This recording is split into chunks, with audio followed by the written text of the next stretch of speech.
ವರ್ಷ ಅಂತಂದ್ರೆ ಅವಾಗ ನೀವು ಇನ್ನೊಬ್ರು ಮಕ್ಕಳ ಬಾಳನ್ನ ಕಟ್ಟುವಂತಹ ಕಾರ್ಯಕ್ಕೆ ಹೊರಡುತ್ತೀರಿ. ಒಂದು ಸತಿ ನಂಗೆ 7ನೇ ಆದ ಕೂಡಲೇ ಮದುವೆ ಮಾಡುವ ಅಂತ, ಇಲ್ಲಿ ಶಾಲೆಗೆ ಹೋಗುದು ಬೇಡ ಅಂತ ಹೇಳಿದ್ರು. ರಿಟೈರ್ಡ್ ಆಗಿ ಒಂದು 21 ವರ್ಷಗಳಾಯ್ತು. ಹೌದು. ಆದ್ರೂ ನಾವು ಬಂದಾಗ ನಿಮ್ಮನ್ನ ಗಮನಿಸಿದ್ವಿ, ನಿಮ್ಗೆ ರಿಟೈರ್ಡ್ ಆಗಿದೆ ಅಂತ ಅನ್ಸೋದೇ ಇಲ್ಲ. ಅವರು ನಮ್ಮನ್ನು ಮುಟ್ಟಿಕೊಂಡಿರುವ ಹಾಗೆ ಇರ್ಬೇಕು, ಯಾಕೆಂದ್ರೆ ಆ ಮುಟ್ಟುವುದರಿಂದ ಅವರಿಗೆ ಅಮ್ಮನನ್ನು ಮುಟ್ಟಿದಾಗ ಅಲ್ವಾ. ಕೆಲವು ಸತಿ ಮಕ್ಕಳು ಓಡಿ ಹೋಗ್ತಿದ್ರು, ಅವರಿಗೆ ಬಾಗಿಲು ಕೂಡ ಹಾಕ್ತಿತ್ತು.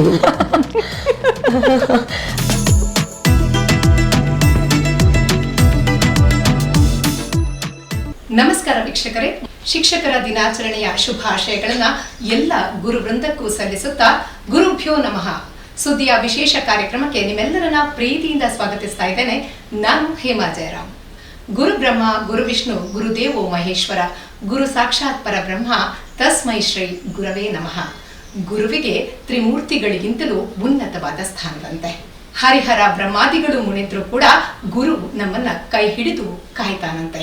ಸೌರಮಂಡಲದ ಗ್ರಹಗಳನ್ನ ನೋಡಿದ್ರು ಕೂಡ ಅಲ್ಲಿ ಗುರು ಗ್ರಹಕ್ಕೆ ಉನ್ನತವಾದಂತಹ ಸ್ಥಾನ.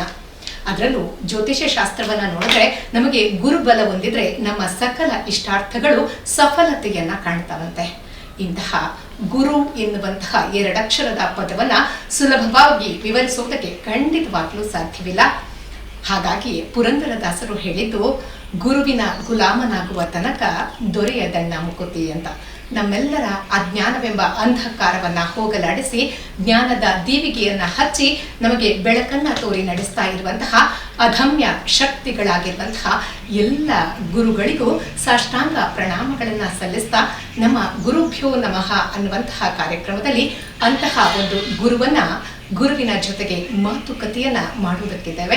ಎಸ್, ಇವರು ಬೇರೆ ಯಾರು ಅಲ್ಲ, ಪುತ್ತೂರಿನ ದರ್ಬೆಯಲ್ಲಿರುವಂತಹ ಲಿಟಲ್ ಫ್ಲವರ್ ಹಿರಿಯ ಪ್ರಾಥಮಿಕ ಶಾಲೆಯಲ್ಲಿ ಶಿಕ್ಷಕಿಯಾಗಿ 38 ವರ್ಷಗಳಷ್ಟು ಕಾಲ ಸೇವೆಯನ್ನ ಸಲ್ಲಿಸಿ ಇದೀಗ ನಿವೃತ್ತಿಯಾಗಿರುವಂತಹ ನಮ್ಮೆಲ್ಲರ ಅಚ್ಚುಮೆಚ್ಚಿನ ಲೀಲಾವತಿ ಟೀಚರ್. ಎಸ್, ಇವರ ವೃತ್ತಿಯ ಹೆಸರು ಶಿಕ್ಷಕಿಯಾಗಿದ್ರು ಕೂಡ ಇವರು ಮಕ್ಕಳ ಪಾಲಿಗೆ ಪ್ರೀತಿಯ ಅಮ್ಮ. ಮಾತೃ ಪ್ರೇಮದಿಂದಲೇ ವಿದ್ಯಾರ್ಥಿಗಳ ಬದುಕಿನಲ್ಲಿ ಅವರ ಹೃದಯದಲ್ಲಿ ಪ್ರೇಮವನ್ನ ಅರಳಿಸಿ ಮಕ್ಕಳ ಪ್ರೀತಿಯ ಟೀಚರ್ ಆಗಿ ಗುರುತಿಸಿಕೊಂಡವರು ಲೀಲಾವತಿ ಟೀಚರ್. ಎಸ್, ಇದೀಗ ನಮ್ಮ ಜೊತೆಗೆ ಲೀಲಾವತಿ ಟೀಚರ್ ಇದ್ದಾರೆ. ಬನ್ನಿ ಅವ್ರನ್ನ ಕಾರ್ಯಕ್ರಮಕ್ಕೆ ಸ್ವಾಗತಿಸೋಣ. ಟೀಚರ್ ನಮಸ್ತೆ, ನಿಮಗೆ ಕಾರ್ಯಕ್ರಮಕ್ಕೆ ಪ್ರೀತಿಯ ಸ್ವಾಗತ. ನಮಸ್ಕಾರ. ಓಕೆ, ಮೊದಲನೇದಾಗಿ ಟೀಚರ್ ನಿಮಗೆ ಶಿಕ್ಷಕರ ದಿನಾಚರಣೆಯ ಶುಭಾಶಯಗಳನ್ನ ತಿಳಿಸ್ತಾ ಇದ್ದೇವೆ. ಸಂತೋಷ. ಹೇಗಿದ್ದೀರಾ ಟೀಚರ್? ಆರೋಗ್ಯವಾಗಿದ್ದೇನೆ ದೇವರ ದಯೆಯಿಂದ. ಓಕೆ, ರಿಟೈರ್ಡ್ ಆಗಿ ಒಂದು 21 ವರ್ಷಗಳಾಯ್ತು. ಹೌದು. ಆದ್ರೂ ನಾವು ಬಂದಾಗ ನಿಮ್ಮನ್ನ ಗಮನಿಸಿದ್ವಿ, ನಿಮ್ಗೆ ರಿಟೈರ್ಡ್ ಆಗಿದೆ ಅಂತ ಅನ್ಸೋದೇ ಇಲ್ಲ. ನಮಗಿಂತ ಹೆಚ್ಚಿನ ಲವಲವಿಕೆ ನಿಮ್ಮಲ್ಲಿ ನಾನು ಕಂಡೆ. ಒಬ್ರು ಟೀಚರ್ ಆಗಿದ್ದವ್ರಿಗೆ ಮಾತ್ರ ಹೀಗಿರೋದಕ್ಕೆ ಸಾಧ್ಯನಾ ಅಂತ? ಯಾಕೆಂದ್ರೆ ನಮಗೆ ಆ ಮಕ್ಕಳ ಒಂದು ಪ್ರೀತಿ ನಮ್ಮನ್ನು ಯುವಕರನ್ನಾಗೆ ಮಾಡ್ತದೆ. ಅವರು ನಮ್ಮ ಹತ್ತಿರ ಬಂದಾಗ ಲವಲವಿಕೆ ಬರ್ತದೆ, ಆ ಉತ್ಸಾಹ ಬರ್ತದೆ. ನಾವು ಇನ್ನೂ ಟೀಚರ್ ಆಗಿ ಶಾಲೆಯಲ್ಲೇ ಇದ್ದೇವೆ ಅಂತ ಭಾವನೆ ಬರ್ತದೆ. ಹೆಸರಿಗಷ್ಟೇ ನಿವೃತ್ತಿ. ಹೌದು. ಶಿಕ್ಷಕರಿಗೆ ಯಾವತ್ತೂ ನಿವೃತ್ತಿ ಇಲ್ಲ. ಶಿಕ್ಷಕರು ಯಾವತ್ತೂ ವಿದ್ಯಾರ್ಥಿಗಳೇ. ಅವರಿಗೆ ಮಕ್ಕಳಿಂದ ಕಲಿಯುವಂಥದ್ದು ಬೇಕಾದಷ್ಟು ಉಂಟು. ನಾವು ಕಲಿಯುವುದಲ್ಲ, ವಿದ್ಯಾರ್ಥಿಗಳಿಂದ ನಾವು ಕಲಿಯುವಂಥದ್ದು ಬೇಕಾದಷ್ಟು ಉಂಟು. ನಾವು ತುಂಬಾ ಕಲ್ತಿದ್ದೇವೆ ಅವರಿಂದ, ಮಕ್ಕಳಿಂದಲೇ ನಾವು ಜೀವನದಲ್ಲಿ ತುಂಬಾ ಕಲ್ತಿದ್ದೇವೆ. ನಾವು ಅದನ್ನು ಪಾಲಿಸ್ತಾ ಕೂಡ ಬಂದಿದ್ದೇವೆ. ಅವರು ಮಕ್ಕಳಲ್ಲ, ಅವರು ನಮಗೆ ಶಿಕ್ಷಕರಾಗಿ. ನಿಮ್ಮ ಮಾತಲ್ಲಿ ಒಬ್ಬ ಶಿಕ್ಷಕಿಯಾಗಿದ್ದು ಎಷ್ಟು ಸಾರ್ಥಕತೆ ಅನ್ನುವಂತಹ ಭಾವ ಕಾಣಿಸ್ತಾ ಇದೆ. ಒಬ್ರು ಶಿಕ್ಷಕಿಯಾಗಿ ನೀವು ವೃತ್ತಿ ಬದುಕನ್ನ ಆರಂಭಿಸಬೇಕು ಅಂತಂದ್ರೆ ನಿಮ್ಗೆ ಶಿಕ್ಷಕಿ ಆಗ್ಬೇಕು ಅನ್ನುವಂತ ಆಸೆ ಮೂಡಿದ ಹೇಗೆ? ನನಗೆ ಕಲಿಸಿದ ನನ್ನ ಶಿಕ್ಷಕರನ್ನು ನೋಡಿ ನಾನು ಕೂಡ ಅವರ ಹಾಗೆ ಶಿಕ್ಷಕಿ ಆಗ್ಬೇಕು. ಮಕ್ಕಳ ಪ್ರೀತಿಯಿಂದ ನಾನು ಅದನ್ನು ಗಳಿಸಿಕೊಂಡು ಬದುಕಬೇಕು, ಗೌರವದಿಂದ ಬದುಕಬೇಕೆನ್ನೋ ಆಸೆ ಇತ್ತು. ಆ ಆಸೆಯಿಂದಲೇ ನಾನು ಶಿಕ್ಷಕಿ ಆದದ್ದು, ಇಷ್ಟಪಟ್ಟು ಶಿಕ್ಷಕಿ. ಓಕೆ, ನಿಮ್ಮ ಮೂಲ ಪುತ್ತೂರೇನಾ ಮ್ಯಾಮ್? ನೀವು ಎಲ್ಲಿ ಓದಿದ್ದು? ಅಲ್ಲ, ನಾನು ಈಗ ಹುಟ್ಟಿದ್ದು ಪುತ್ತೂರಲ್ಲಿ. ಆದ್ರೆ ನಮ್ಮ ಹಿರಿಯರು ರಾಜಸ್ಥಾನದವರು, ರಜಪೂತ್. ಆದ್ರೆ ಅದು ಎಷ್ಟೋ ವರ್ಷ, ಒಂದು 400-500 ವರ್ಷಗಳ ಮೊದಲು ಅವರು ಈಚೆ ಬಂದಿದ್ದಾರೆ ಗುರುಗಳ ಜೊತೆಗೆ. ಇಲ್ಲಿ ಬಂದು ಹಾಗೆ ನಮ್ಮ ಕುಟುಂಬಗಳು ಆ ಗುರುಗಳ ಒಟ್ಟಿಗೆ ಅಲ್ಲಲ್ಲಿ ಕೆಲವು ಕಡೆ ನಿಂತಿದ್ದಾರೆ. ಒಂದು ಹಿರೇಬಂಡಾಳಿಯಲ್ಲಿ ಇದ್ದಾರೆ, ಮಾಳಿ ಮಠದಲ್ಲಿ ಇದ್ರು ನಮ್ಮ ಕುಟುಂಬಗಳು. ಆಮೇಲೆ ಕುಂದಾಪುರ ಮಠದಲ್ಲಿ ಇದ್ರು, ಮೊದಲು ಕುಂದಾಪುರ ಆಚೆಯಿಂದ ಬಂದು, ಹಾಗೆ ಮಂಗಳೂರಿನಲ್ಲಿ ಅಲ್ಲಿ ಸಹ ಒಂದು ಗುರುಗಳದ್ದು ಉಂಟು, ಹಾಗೆ ಪುತ್ತೂರಿನಲ್ಲಿ ಸಹ ಒಂದು ಉಂಟು. ಅಲ್ಲಿ ಗುರುಗಳದ್ದು ಜೀವಂತ ಸಮಾಧಿ ಬೃಂದಾವನ ಉಂಟು. Okay. ಹಾಗೆ ನಾವೆಲ್ಲ ಪುತ್ತೂರಿಗೆ, ಕೆಲವು ಕುಟುಂಬದವರು ಪುತ್ತೂರಿಗೆ ಇಲ್ಲಿ ನೆಲೆಯಾದ್ರಿ ಅಂತ. ಇಲ್ಲಿ ನೆಲೆಯಾದೆ. ಓಕೆ, ನಿಮ್ಮ ಅಪ್ಪ ಅಮ್ಮ ಯಾವ ವೃತ್ತಿ ಮಾಡ್ಕೊಂಡಿದ್ರು? ನನ್ನ ತಂದೆ ಅವರು ಸ್ವೀಟ್ ಮಾಡ್ತಿದ್ದರು, ಸ್ವೀಟ್ ಮೇಕರ್ ಅವರು. ಓಕೆ. ಅಮ್ಮನಿಗೆ ಮನೆ ಎಲ್ಲ, ಅದಕ್ಕೆ ಸಹಾಯ ಅಷ್ಟೇ. Okay, okay. ಅಂತೂ ನಿಮ್ಮ ಕುಟುಂಬದಲ್ಲಿ ಯಾರು ಶಿಕ್ಷಕರಿರ್ಲಿಲ್ಲ? ನನ್ನ ಒಂದು ಚಿಕ್ಕಮ್ಮ, ನಮ್ಮ ತಂದೆಯ ತಮ್ಮನ ಹೆಂಡತಿ, ಅವರು ಶಿಕ್ಷಕಿಯಾಗಿದ್ರು ಮಂಗಳೂರಲ್ಲಿ ಬೆಳಮಠದಲ್ಲಿ. ಓಕೆ. 38 ವರ್ಷಗಳು ಅಂತಂದ್ರೆ ಅದೊಂದು ಸುದೀರ್ಘ ಅವಧಿ. 38 ವರ್ಷಗಳ ಹಿಂದೆ ಸಮಾಜ ಹೇಗಿತ್ತು ಅಂತಂದ್ರೆ ಹೆಣ್ಣು ಮಕ್ಕಳು ದುಡಿಯೋದಕ್ಕೆ ಹೋಗುವಂತಹ ಸ್ವಾತಂತ್ರ್ಯತೆ ಇಲ್ಲದಂತಹ ಸಮಯದಲ್ಲಿ ಓದಿದ್ರಿ, ಶಿಕ್ಷಕರಾದ್ರಿ, ಆ ಅನುಭವಗಳನ್ನ ಹಂಚ್ಕೊಳ್ಳೋದಾದ್ರೆ? ಹೌದು, ಯಾಕೆಂದ್ರೆ ಆಗ ನನ್ಗೆ ನನ್ನ ಅಮ್ಮನಿಗೆಲ್ಲ ಇತ್ತು, ಎಷ್ಟು ಓದಿದ್ರೇನು, ಮನೆಯ ಕೆಲಸ ಮಾಡುದು, ಪಾತ್ರೆ ತೊಳೆಯುವುದು ಮತ್ತು ಮದುವೆ ಮಾಡಿ ಕೊಡ್ಲೇಬೇಕು, ಅದಕ್ಕಾಗಿ ಹೆಚ್ಚು ಯಾಕೆ ಓದುದು ಅಂತ. ಹಾಗೆ ಒಂದು ಸತಿ ನಂಗೆ 7ನೇ ಆದ ಕೂಡಲೇ ಇನ್ನು ನಿಲ್ಲಿಸಿ ಮತ್ತೆ ನೋಡಿ ಮದುವೆ ಮಾಡುವ ಅಂತ, ಇಲ್ಲಿ ಶಾಲೆಗೆ ಹೋಗುದು ಬೇಡ ಅಂತ ಹೇಳಿದ್ರು. ಇಷ್ಟೊತ್ತಿಗೆ ನನ್ನ ಒಬ್ರು ಟೀಚರು, ಪ್ರೀತಿಯ ಟೀಚರ್ ಒಬ್ರು, ಅಂದ್ರೆ ಎಲ್ಲರೂ ಸಹ ನನಗೆ ಪ್ರೀತಿಯ ಟೀಚರೇ, ಆ ಸಂಜೀವಿ ಟೀಚರ್ ಅಂತ ಒಬ್ಬಿದ್ರು, ಅವರು ಮನೆಗೆ ಬಂದು ನನ್ನ ಅಪ್ಪನಿಗೆ ಹೇಳಿದ್ರು, ಅವಳನ್ನು ನೀವು ಶಾಲೆ ಬಿಡಿಸಿ ನಿಲ್ಲಿಸಬಾರ್ದು, ಯಾಕೆಂದ್ರೆ ಅವಳಲ್ಲಿ ತುಂಬಾ ಒಂದು ಇದು ಉಂಟು, ಪ್ರತಿಭೆ ಉಂಟು, ಮತ್ತು ಅವಳು ಎಲ್ಲದಕ್ಕೆ ಸಹ ಒಂದು ಸಿದ್ಧಳಾದಂತ ಒಂದು ಪ್ರವೃತ್ತಿ ಅವಳಲ್ಲಿ ಉಂಟು. ಆದ ಕಾರಣ ನೀವು ಅವಳನ್ನು ಮೊಟಕುಗೊಳಿಸಬೇಡಿ, ಶಾಲೆಗೆ ಕಳಿಸ್ಲೇಬೇಕು, ನೀವು ನಿಲ್ಲಿಸಬಾರ್ದು ಅಂತ ಹೇಳಿದ್ರು ಶಾಲೆ. ಹಾಗೆ ಅವರು ಕೂಡ ಮದುವೆಯಾಗಿ 1 ವರ್ಷದಲ್ಲಿ ಅವರ ಗಂಡ ತೀರಿ ಹೋಗಿ, ಆಮೇಲೆ ನಂತರ ಅವರು ಟ್ರೈನಿಂಗ್ ಆಗಿ ಶಿಕ್ಷಕಿಯಾದವರು. ಹಾಗೆ ಅವರು ನನಗೆ ಹೇಳಿದ್ರು, ಮುಂದೆ ಬಹಳ ಹೇಗಾಗ್ತದೆ ಅಂತ ಗೊತ್ತಿಲ್ಲ, ವಿದ್ಯೆ ಎಂಬುದು ಅಗತ್ಯ, ಆ ವಿದ್ಯೆ ಅವರಿಗೆ ಕೊಡಿಸ್ಲೇಬೇಕು, ಅದನ್ನು ಅಡ್ಡ ಮಾಡಬಾರ್ದು ಅಂತ. ಹಾಗೆ ಮತ್ತು ನನ್ನ ತಂದೆ ಸಹ ಒಪ್ಪಿದ್ರು. ಹಾಗೆ ನಾನು ಬೋರ್ಡ್ ಹೈಸ್ಕೂಲಿಗೆ, ಆಮೇಲೆ ಲೆಲ್ಲಿಕಟ್ಟೆ ಶಾಲೆಯಲ್ಲಿ 7ನೇ ಆದ ಕೂಡಲೇ ಮತ್ತೆ ನಾನು ಬೋರ್ಡ್ ಹೈಸ್ಕೂಲಿಗೆ. ವಿದ್ಯಾಭ್ಯಾಸ ಕಡಿತ ಇಲ್ಲಪ್ಪ, ನಾನು ಒಪ್ಲಿಲ್ಲ. ನನಗೆ ಅದು ಟೀಚರ್ಗೆ ಸುದ್ದಿ ಮುಟ್ಟಿತ್ತು, ಅದು ಅವ್ರು ಹೇಗೆ ಅವರು ಬಂದರು, ಹಾಗೆ ಅವ್ರಿಗೇನೋ ಸುದ್ದಿ ಮುಟ್ಟಿ ನಾನೀಗ ಇದ್ ಮಾಡುದು, ಅವರು ಬಂದ್ರು ಮನೆಗೆ ಬಂದು ನಿಲ್ಲಿಸಬಾರ್ದು ಅಂತ ನನ್ನ ತಂದೆಗೆ ಮತ್ತೆ ನಾನು ಹೋದೆ ಶಾಲೆಗೆ. ಎಲ್ಲಿ ಮುಗಿಸಿದ್ರಿ ಪ್ರೌಢ ಶಿಕ್ಷಣ ಎಲ್ಲ ನೀವು? ನಾನು ಪ್ರೌಢ ಶಿಕ್ಷಣ ಬೋರ್ಡ್ ಹೈಸ್ಕೂಲ್, ಅಂದ್ರೆ ಈಗ ಅದು ಜೂನಿಯರ್ ಕಾಲೇಜ್ ಕೊಂಬೆಟ್ಟು, ಅಲ್ಲಿ ನಮ್ಗೆ ಆಗ ಅಣ್ಣಪ್ಪ ಸುವರ್ಣ ಅವರು ಹೆಡ್ ಮಾಸ್ಟರ್ ಆಗಿದ್ರು ನಾನು ಸೇರಿದಾಗ. ಮತ್ತೆ ತುಂಬಾ ಮಂದಿ ಒಳ್ಳೊಳ್ಳೆ ಶಿಕ್ಷಕರು ನನ್ಗೆ ಅಲ್ಲಿ ಸಹ ತುಂಬಾ ಒಳ್ಳೆಯ ಶಿಕ್ಷಕರು ಸಿಕ್ಕಿದ್ರು. ಹಾಗೆ ಆಮೇಲೆ ನಾನು SLC ಆದ ಮೇಲೆ ನಾನು ಟ್ರೈನಿಂಗಿಗೆ ಹೋದೆ, ಟೀಚರ್ಸ್ ಟ್ರೈನಿಂಗಿಗೆ. ಆಗ ನನ್ನ ಚಿಕ್ಕಮ್ಮ ಹೇಳಿದ್ರು, ಬಲ್ಮಠದಲ್ಲಿ ಬೇಡ, ಅದು ಸಾಮಾನ್ಯ, ಆದ್ರೆ ಬೇಸಿಕ್ ಟ್ರೈನಿಂಗ್ ಮಾಡಿದ್ರೆ ಅದು ತುಂಬಾ ಒಳ್ಳೇದು. ಅದಕ್ಕಾಗಿ ನನ್ನನ್ನು ಅವರು ಕಿನ್ನಿಕಂಬ್ಲ ಅಲ್ಲಿಗೆ ಕರ್ಕೊಂಡು, ರೋಗ ಮಿಸ್ತಿಕದಲ್ಲಿ ಕೊಂಡೋಗಿ ಅಲ್ಲಿ ನನ್ಗೆ ಸ್ಕಾಲರ್ಶಿಪ್ ಎಲ್ಲ ಸಿಕ್ಕಿತು. ಮತ್ತೆ ನನ್ಗೆ ಹಾಗೆ ನಾವಲ್ಲಿಯೇ ನಿಲ್ಬೇಕಿತ್ತು, ಯಾಕೆಂದ್ರೆ ಇದಕ್ಕೆ ಅವರಲ್ಲಿಯೇ ನಿಲ್ಬೇಕು, ಅಲ್ಲಿ ಎಲ್ಲಾ ಕೆಲಸಗಳನ್ನು ಮಾಡ್ಬೇಕು, ಮಕ್ಕಳ ಒಟ್ಟಿಗೆ ಹೋಗುದು, ಅವರ ಕರ್ಕೊಂಡು ಹೋಗುದು, ಗದ್ದೆ ಕೆಲಸ ಮಾಡ್ಬೇಕಿತ್ತು ನಾವು, ಆಮೇಲೆ ತೋಟದ ಕೆಲಸ ಮಾಡ್ಬೇಕಿತ್ತು, ಎಲ್ಲ ಕೆಲಸಗಳನ್ನು ನಾವು ಕಲಿಬೇಕಿತ್ತು. ನಾವು ಕಲಿತು ಆಮೇಲೆ ಮಕ್ಕಳಿಗೆ ಅದನ್ನು ತೊಡಗಿಸಿಕೊಳ್ಳುವಂತ ಪ್ರಯತ್ನ ನಾವು ಮಾಡ್ಬೇಕಿತ್ತು. ಅದಕ್ಕಾಗಿ ನಾವು ಮೊದಲು ಕಲಿಬೇಕಿತ್ತು, ಅನುಭವದಿಂದ ಪಾಠ. ಹೌದು, ಅನುಭವದ ಪಾಠ. ಅದೇ ಬೇಸಿಕ್ ಟ್ರೈನಿಂಗ್ ಅಂದ್ರೆ ನಮಗೆ ಆ ಮುಖಾಂತರ ನಾವು ಮಕ್ಕಳಿಗೆ ಕಲಿಸುವುದು, ಯಾಕಂದ್ರೆ ಚಟುವಟಿಕೆಯ ಮುಖಾಂತರ ಮಕ್ಕಳಿಗೆ ನಾವು ಕಲಿಸುವ ಕ್ರಮ ಅದು. ಹಾಗೆ ನಾವು ಆಗ ಪಾಠ ಮಾಡುವಾಗ ಮೊದಲು ಒಂದು ಗಣಿತ ಮಾಡುವಾಗ ಒಂದು ಅಂಗಡಿ ವ್ಯಾಪಾರದಾಗೆ ಮಾಡ್ಬೇಕಿತ್ತು. ಎಲ್ಲ ತಂದು ವಸ್ತುಗಳನ್ನು ತಂದು ಅದನ್ನೆಲ್ಲ ಮಾರಾಟ ಮಾಡುವ ಇದು ಮಾಡುವ. ಅದು ಮುಗಿಸಿದ ಕೂಡಲೇ ನನಗೆ, ಯಾಕೆಂದ್ರೆ ಅದು ನನಗೆ ಗೊತ್ತಿಲ್ಲ, ನನ್ನ ಮೇಲೆ ನಮ್ಮ ಆ ಹೆಡ್ ಮಿಸ್ಸಸ್ಗೆ ಅವರಿಗೇನೋ ಒಂದು ತುಂಬಾ ಒಳ್ಳೆಯ ಪ್ರೀತಿ ಇತ್ತು. ಅವರು ಕೂಡಲೇ ನಮ್ಮ ಪುತ್ತೂರಿನ ನಮ್ಮ ಲಿಟ್ಲ್ ಶಾಲೆ ಕರೆಸ್ಪಾಂಡೆಂಟ್ ಮದರ್ ರಫಾಯಲ್ಲ ಅಂತ ಇದ್ರು, ಅವರಿಗೆ ಅವರು ತಿಳಿಸಿದ್ರು, ನಿಮ್ಮ ಊರಿನ ಹುಡುಗಿ ಒಂದು ನಮ್ಮಲ್ಲಿದ್ದಾಳೆ, ಅವಳಿಗೆ ನಮ್ಮ ಸಂಸ್ಥೆಯಲ್ಲಿ ನೀವು ಕೆಲಸ ಕೊಡಬೇಕು ಅಂತ. ಹಾಗೆ ಅವರು ಮತ್ತೆ ನನಗೆ ಕರೆಸಿ ಕೇಳಿದ್ರು, ನೀನು ನನ್ನ ಸಂಸ್ಥೆಯಲ್ಲಿ ಕೆಲಸ ನಾನು ಕೆಲಸ ಮಾಡ್ಲಿಕ್ಕೆ ತಯಾರಿದ್ದೇನೆ ಹೇಳಿದೆ ನಾನು. ಆ ಕೂಡಲೇ ನಮ್ಗೆ ರಿಸಲ್ಟ್ ಬರಲಿಲ್ಲ, ಏನಿಲ್ಲ, ನೀನು ಜೂನ್ 1ರಿಂದ 65ಕ್ಕೆ ಬಂದು ಜಾಯಿನ್ ಆಗು ಅಂತ ಹೇಳಿದ್ರು. ಆದ್ರೆ ಆಮೇಲೆ ಇದೆಲ್ಲ ಬಂದದ್ದು. ಆಗ ನನಗೆ 19 ಕಳೆದಿತ್ತು. ಹಾಗೆ ನಾನು ಜಾಯಿನ್ ಆದೆ ಜೂನಕ್ಕೆ, ಒಂದು 6:65ಕ್ಕೆ ನಾನು ಜಾಯ್ನ್ ಆಗಿದ್ದೇನೆ. ಆಮೇಲೆ ನಮ್ದು ರಿಸಲ್ಟ್ ಬಂದೆಲ್ಲ ನಂದು ಇದೆಲ್ಲ ಅಷ್ಟು ತನಕ ನನಗೆ ಅವರು ತಿಂಗಳಿಗೆ ಒಂದಿಷ್ಟು ಅಂತ ಕೊಡ್ತಿದ್ರು. ಸಂಬಳ ಎಲ್ಲ ಬರಲಿಕ್ಕೆ ಶುರುವಾದದ್ದು ರಿಸಲ್ಟ್ ಬಂದು ಸರ್ಟಿಫಿಕೇಟ್ ಎಲ್ಲ ಆದ್ಮೇಲೆ ಡಿಸೆಂಬರಲ್ಲಿ. ಅಷ್ಟರ ತನಕ ನಾನು ಅವರಲ್ಲಿ ಹೀಗೆ ಮಾಡಿ ಆಮೇಲೆ ನನಗೆ ಗೌರ್ಮೆಂಟ್ ಶಾಲೆಯಿಂದ ನನಗೆ ಒಂದು ಇದು ಬಂತು, ಸೇರ್ಬೇಕು ಅಂತ ಬರ್ಬೇಕು ಅಂತ ಆರ್ಡರ್ ಬಂತು. ಇದರಿಂದ ನಾವು ಇದು ಅಪಾಯಿಂಟ್ಮೆಂಟ್ ಇದರಲ್ಲಿ ಇದು ಮಾಡ್ತೇವಲ್ಲ, ಹಾಗೆ ಬಂತು. ಆಗ ನಾನು ಹೇಳಿದೆ, ಹೀಗೀಗೆ ಬಂದಿದೆ, ಏನ್ ಮಾಡ್ಬೇಕು ನಾನು? ನೀನು ಎಲ್ಲಿ ಹೋಗುದು ಬೇಡ, ನೀನು ಇಷ್ಟಪಡುವಷ್ಟು ಸಮಯ ನಮ್ಮ ಶಾಲೆಯಲ್ಲೇ ಇರಬೇಕು. ಗವರ್ಮೆಂಟ್ ಅಪಾಯಿಂಟ್ ಆಗಿತ್ತು ಆ ಟೈಮ್? ಹೌದು, ನನಗೆ ಬಂದಿತ್ತು, ಆರ್ಡರ್ ಬಂದಿತ್ತು.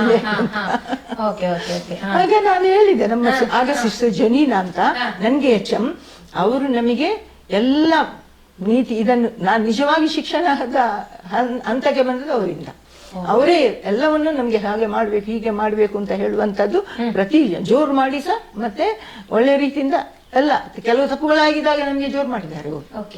ಹಾಗೆ ಅವರಿಂದಲೇ ನಾನು ನಿಜವಾಗಿ ಒಳ್ಳೆಯ ಶಿಕ್ಷಕಿ ಆಗಿದ್ದೆ. ಹೌದು, 19 ವರ್ಷ ಅಂತಂದ್ರೆ ಇನ್ನು ಮಕ್ಕಳಾಟಿಕೆಯ ಬುದ್ಧಿ ಹೋಗಿರುವಂತಹ ವಯಸ್ಸಲ್ಲ. ಈಗಿನ ಮಕ್ಕಳನ್ನ ನಾವು ನೋಡಿದ್ರೆ 20 ವರ್ಷ ಆದ್ರೂ ಬುದ್ಧಿ ಹೇಳಿದಷ್ಟು ಸಾಕು ಅನ್ಸೋದಿಲ್ಲ. ಅವಾಗ ನೀವು ಇನ್ನೊಬ್ರು ಮಕ್ಕಳ ಬಾಳನ್ನ ಕಟ್ಟುವಂತಹ ಕಾರ್ಯಕ್ಕೆ ಹೊರಡುತ್ತೀರಿ, ಮಕ್ಕಳಿಗೆ ಬುದ್ಧಿ ಹೇಳೋದಕ್ಕೆ ನೀವು ಮುಂದಾಗಿರ್ತೀರಿ ಆ ವಯಸ್ಸಲ್ಲಿ. ಆಗಿನ ಜೀವನ ಕ್ರಮವೇ ಹಾಗಿತ್ತು. ಹೌದು ಹೌದು. ಹಾಗಂದ್ರೆ ಮಕ್ಕಳಿಗೆ ಏನು ಗೊತ್ತಿಲ್ಲ, ಡೈರೆಕ್ಟ್ ಮನೆಯಿಂದ ತಂದು ಶಾಲೆಗೆ ಗೊತ್ತಿದ್ದದ್ದು ಮಕ್ಕಳಲ್ಲಿ. ಆಗ ಅವರಿಗೆ ಭಾಷೆ ಇಲ್ಲ, ಗೊತ್ತಿಲ್ಲ, ಏನ್ ಗೊತ್ತಿಲ್ಲ. ನಾವು ಅವರವರ ಭಾಷೆಯಲ್ಲೇ ಮಾತನಾಡ್ಬೇಕು. ಹಾಗೆ ಭಾಷೆಗಳನ್ನು ಕೂಡ ಬರುವುದೇ ಇಲ್ಲ. ಬರುವಾಗ ಅವರಿಗೆ ಅದಕ್ಕೆ ಆಸಕ್ತಿ ಇಲ್ಲ, ತುಂಬಾ ಕಷ್ಟದಿಂದ ಬರುವುದು. ಬಂದ ಮೇಲೆ ಉಂಟಲ್ಲ, ಅವರನ್ನು ನಾವು ಅವರಿಗೆ ತಿಂಡಿ ಎಲ್ಲ ಕೊಟ್ಟು, ಕೆಲವು ಮಿಠಾಯಿ ಅದು ಇದೆಲ್ಲ ತಂದಿಟ್ಟುಕೊಳ್ಳುದು, ಮಿಠಾಯಿ ಕೊಡುದು, ಮತ್ತೆ ಅವರ ಭಾಷೆಯಿಂದಲೇ ನಾವು ಸಹ ಮಾತನಾಡುದು. ಅದಕ್ಕಾಗಿ ಭಾಷೆಗಳನ್ನು ಕೂಡ ಕಲಿಬೇಕಾಯ್ತು. ನಾನು ಮುಸ್ಲಿಮರ ಭಾಷೆ ಸಹ ಕಲ್ತಿದ್ದೇನೆ, ಕ್ರೈಸ್ತರ ಭಾಷೆ ಕಲ್ತಿದ್ದೇನೆ, ಬೇರೆ ಭಾಷೆಗಳನ್ನು ಸಹ ಕಲ್ತಿದ್ದೇನೆ. ಯಾಕಂದ್ರೆ ಅವರು ಇಲ್ಲದಿದ್ರೆ ನಮ್ಮ ಹತ್ರ ಬರುವುದಿಲ್ಲ, ಅವರ ಭಾಷೆಯಲ್ಲೇ ಉತ್ತರ ಕೊಡ್ಬೇಕು ನಾವು. ಹಾಗೆ ಭಾಷೆಗಳನ್ನು ಕೂಡ ಕಲಿಬೇಕು ನಾವು.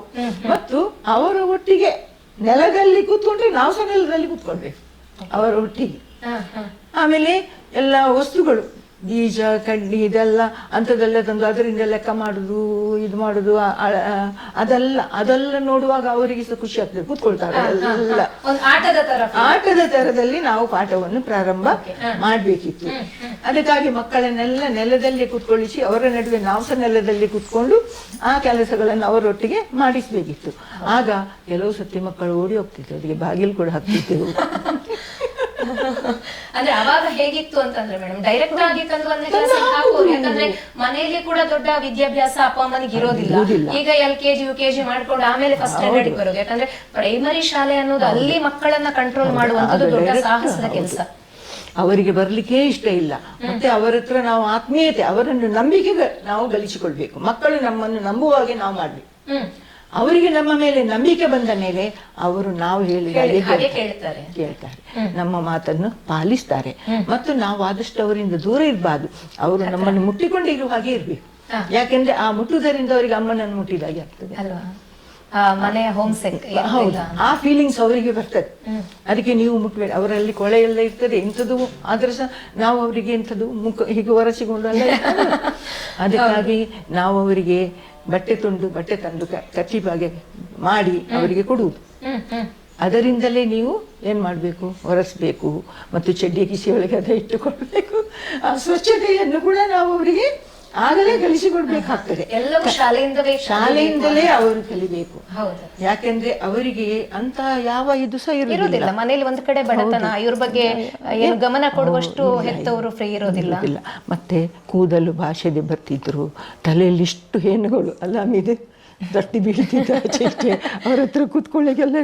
ಆಗ ನಾವೆಂತ ಮಾಡೋದು, ಅವರನ್ನು ಬಾವಿ ಕಟ್ಟೆ ಹತ್ರ ಕೊಂಡೋಗಿ ಅವರಿಗೆ ಬೇರೆ ಮಕ್ಕಳ ಕೈಯಿಂದ ಮತ್ತು ನಾವು ಸಹ ಬಾಚಿ ಕೂದಲು ಸ್ವಚ್ಛ ಮಾಡುದು. ಎಣ್ಣೆ ನಾವೇ ತಂದು ಕೊಡುವುದು, ಎಣ್ಣೆ ಹಾಕಿ ಅವರನ್ನು ಬಾಚಿ ಕೂದಲು ಬಾಚುವುದು. ಆ ಸ್ವಚ್ಛತೆ ಆಗಿ ಇರುವಂಥದ್ದು. ಮತ್ತು ಬಟ್ಟೆ ಹರಿದ್ರೂ ಚಿಂತೆ ಇಲ್ಲ, ಅದನ್ನು ಹೊಲಿಯುವ ಕ್ರಮ ಸಹ ಅವರಿಗೆ ಹೇಳಿಕೊಡುವುದು. ಬಟ್ಟೆ ಸ್ವಚ್ಛವಾಗಿರಬೇಕು, ಒಗಿಬೇಕು, ತೊಳಿಬೇಕು. ಬಟ್ಟೆ ನಿರ್ಮಲವಾದ ಬಟ್ಟೆಯನ್ನು ಧರಿಸಬೇಕು, ಹರಿದ್ರೂ ಚಿಂತೆ ಇಲ್ಲ. ಮತ್ತು ಬೇರೆಯವರ ಕೈಯಿಂದ ಕೆಲವರಿಗೆ ಅಂಥ ಬಡತನದ ಮಕ್ಕಳು ನಮಗೆ ಬರ್ತಿದ್ದದ್ದು ಶಾಲೆಗೆ, ತುಂಬ ಬಡವರು. ಸ್ಲೇಟ್ನಲ್ಲೇ ಬರೀಲಿಕ್ಕೆ ಹೆಚ್ಚು ಮತ್ತೆ ಅಂದರೆ ಒಂದು ರಫ್ ಪುಸ್ತಕ ಅಂತ ಏನೋ ಸಿಕ್ತಿತ್ತು, ಹಳೆ ಪುಸ್ತಕಗಳೆಲ್ಲ ಉಳ್ದದ್ದು ಮಾಡಿದಂಥ ರಫ್ ಪುಸ್ತಕ ಅಂತ ಒಂದು ಪ್ರೆಸ್ಸಲ್ಲಿ ಸಿಕ್ತಿತ್ತು. ಹಾಗೆ ಅದನ್ನೆಲ್ಲ ತಂದು ಕೊಡೋದು ಅವರಿಗೆ ಬರೀಲಿಕ್ಕೆ ಇರುವಾಗ. ಮತ್ತು ಹೆಚ್ಚಿನದು ಸ್ಲೇಟಲ್ಲೇ ನಾವು ಅವರಿಗೆ ಕೆಲಸ ಮಾಡಿಸುವುದು. ಮತ್ತು ಅವರಿಗೆ ಇಷ್ಟ ಬಂದಾಗೆ ಗೀಚಲಿಕ್ಕೆ ಸ್ಲೇಟಲ್ಲಿ ಅವರಿಗೆ ಏನು ಇಷ್ಟ ಉಂಟು ಅದನ್ನು ಅವರು ಮಾಡಿ ಅಂತ ಹೇಳೋದು ಮೊದಲು. ಆಗ ಅವರ ಬೆರಳಿಗೆ ಹಿಡಿತ ಬರ್ತದೆ. ಆ ಥರ ಮಾಡುವ ಕಾರಣ ಬೆರಳಿಗೆ ಹಿಡಿತ ಬರ್ತದೆ.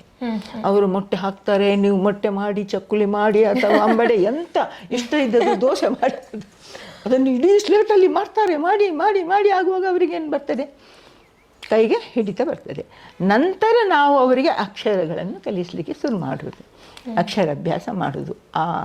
ಇದೆಲ್ಲ ಅದು ಸಹ ಅವರು ಒತ್ತಕ್ಷರ ಇಲ್ಲದ ಅಕ್ಷರಗಳನ್ನು ಮೊದಲು ಅವರಿಗೆ, ಮತ್ತು ಅವರ ಅಮ್ಮ ಅದಕ್ಕೆ ಒತ್ತಕ್ಷರ ಉಂಟು, ಅದಕ್ಕಾಗಿ ಅವರಿಗೆ ಅಗಸ ಹಾಗೆ ಒಂದೊಂದು ಮತ್ತು ವೃತ್ತಿ ಮಾಡುವ ಜನರನ್ನು ನೋಡಿಕೊಂಡು ಹಾಗೆ ಆಡು, ಅಂದರೆ ಆಡು, ಹಾಗೆ ಒತ್ತಕ್ಷರ ಇಲ್ಲದ ಇದನ್ನು ಅವರಿಗೆ ಕಲಿಸುವುದು. ಶಬ್ದಗಳನ್ನು ನಾವು ಬರೆಯುವುದು, ಚಿತ್ರ ಬಿಡಿಸಲಿಕ್ಕೆ ಹೇಳುವುದು, ಆಡಿನ ಚಿತ್ರ ಬಿಡಿಸಿ, ಮೊಟ್ಟೆ ಚಿತ್ರ ಬಿಡಿಸಿ, ಹಾಗೆ ಅವೆಲ್ಲ ಅವರ ಮೆದುಳಿನ ಒಂದು ಜ್ಞಾಪಕ ಶಕ್ತಿಗೆ ಅಥವಾ ಅವರ ಒಂದು ಕ್ರಿಯಾಶೀಲತೆಗೆ ಬೇಕು.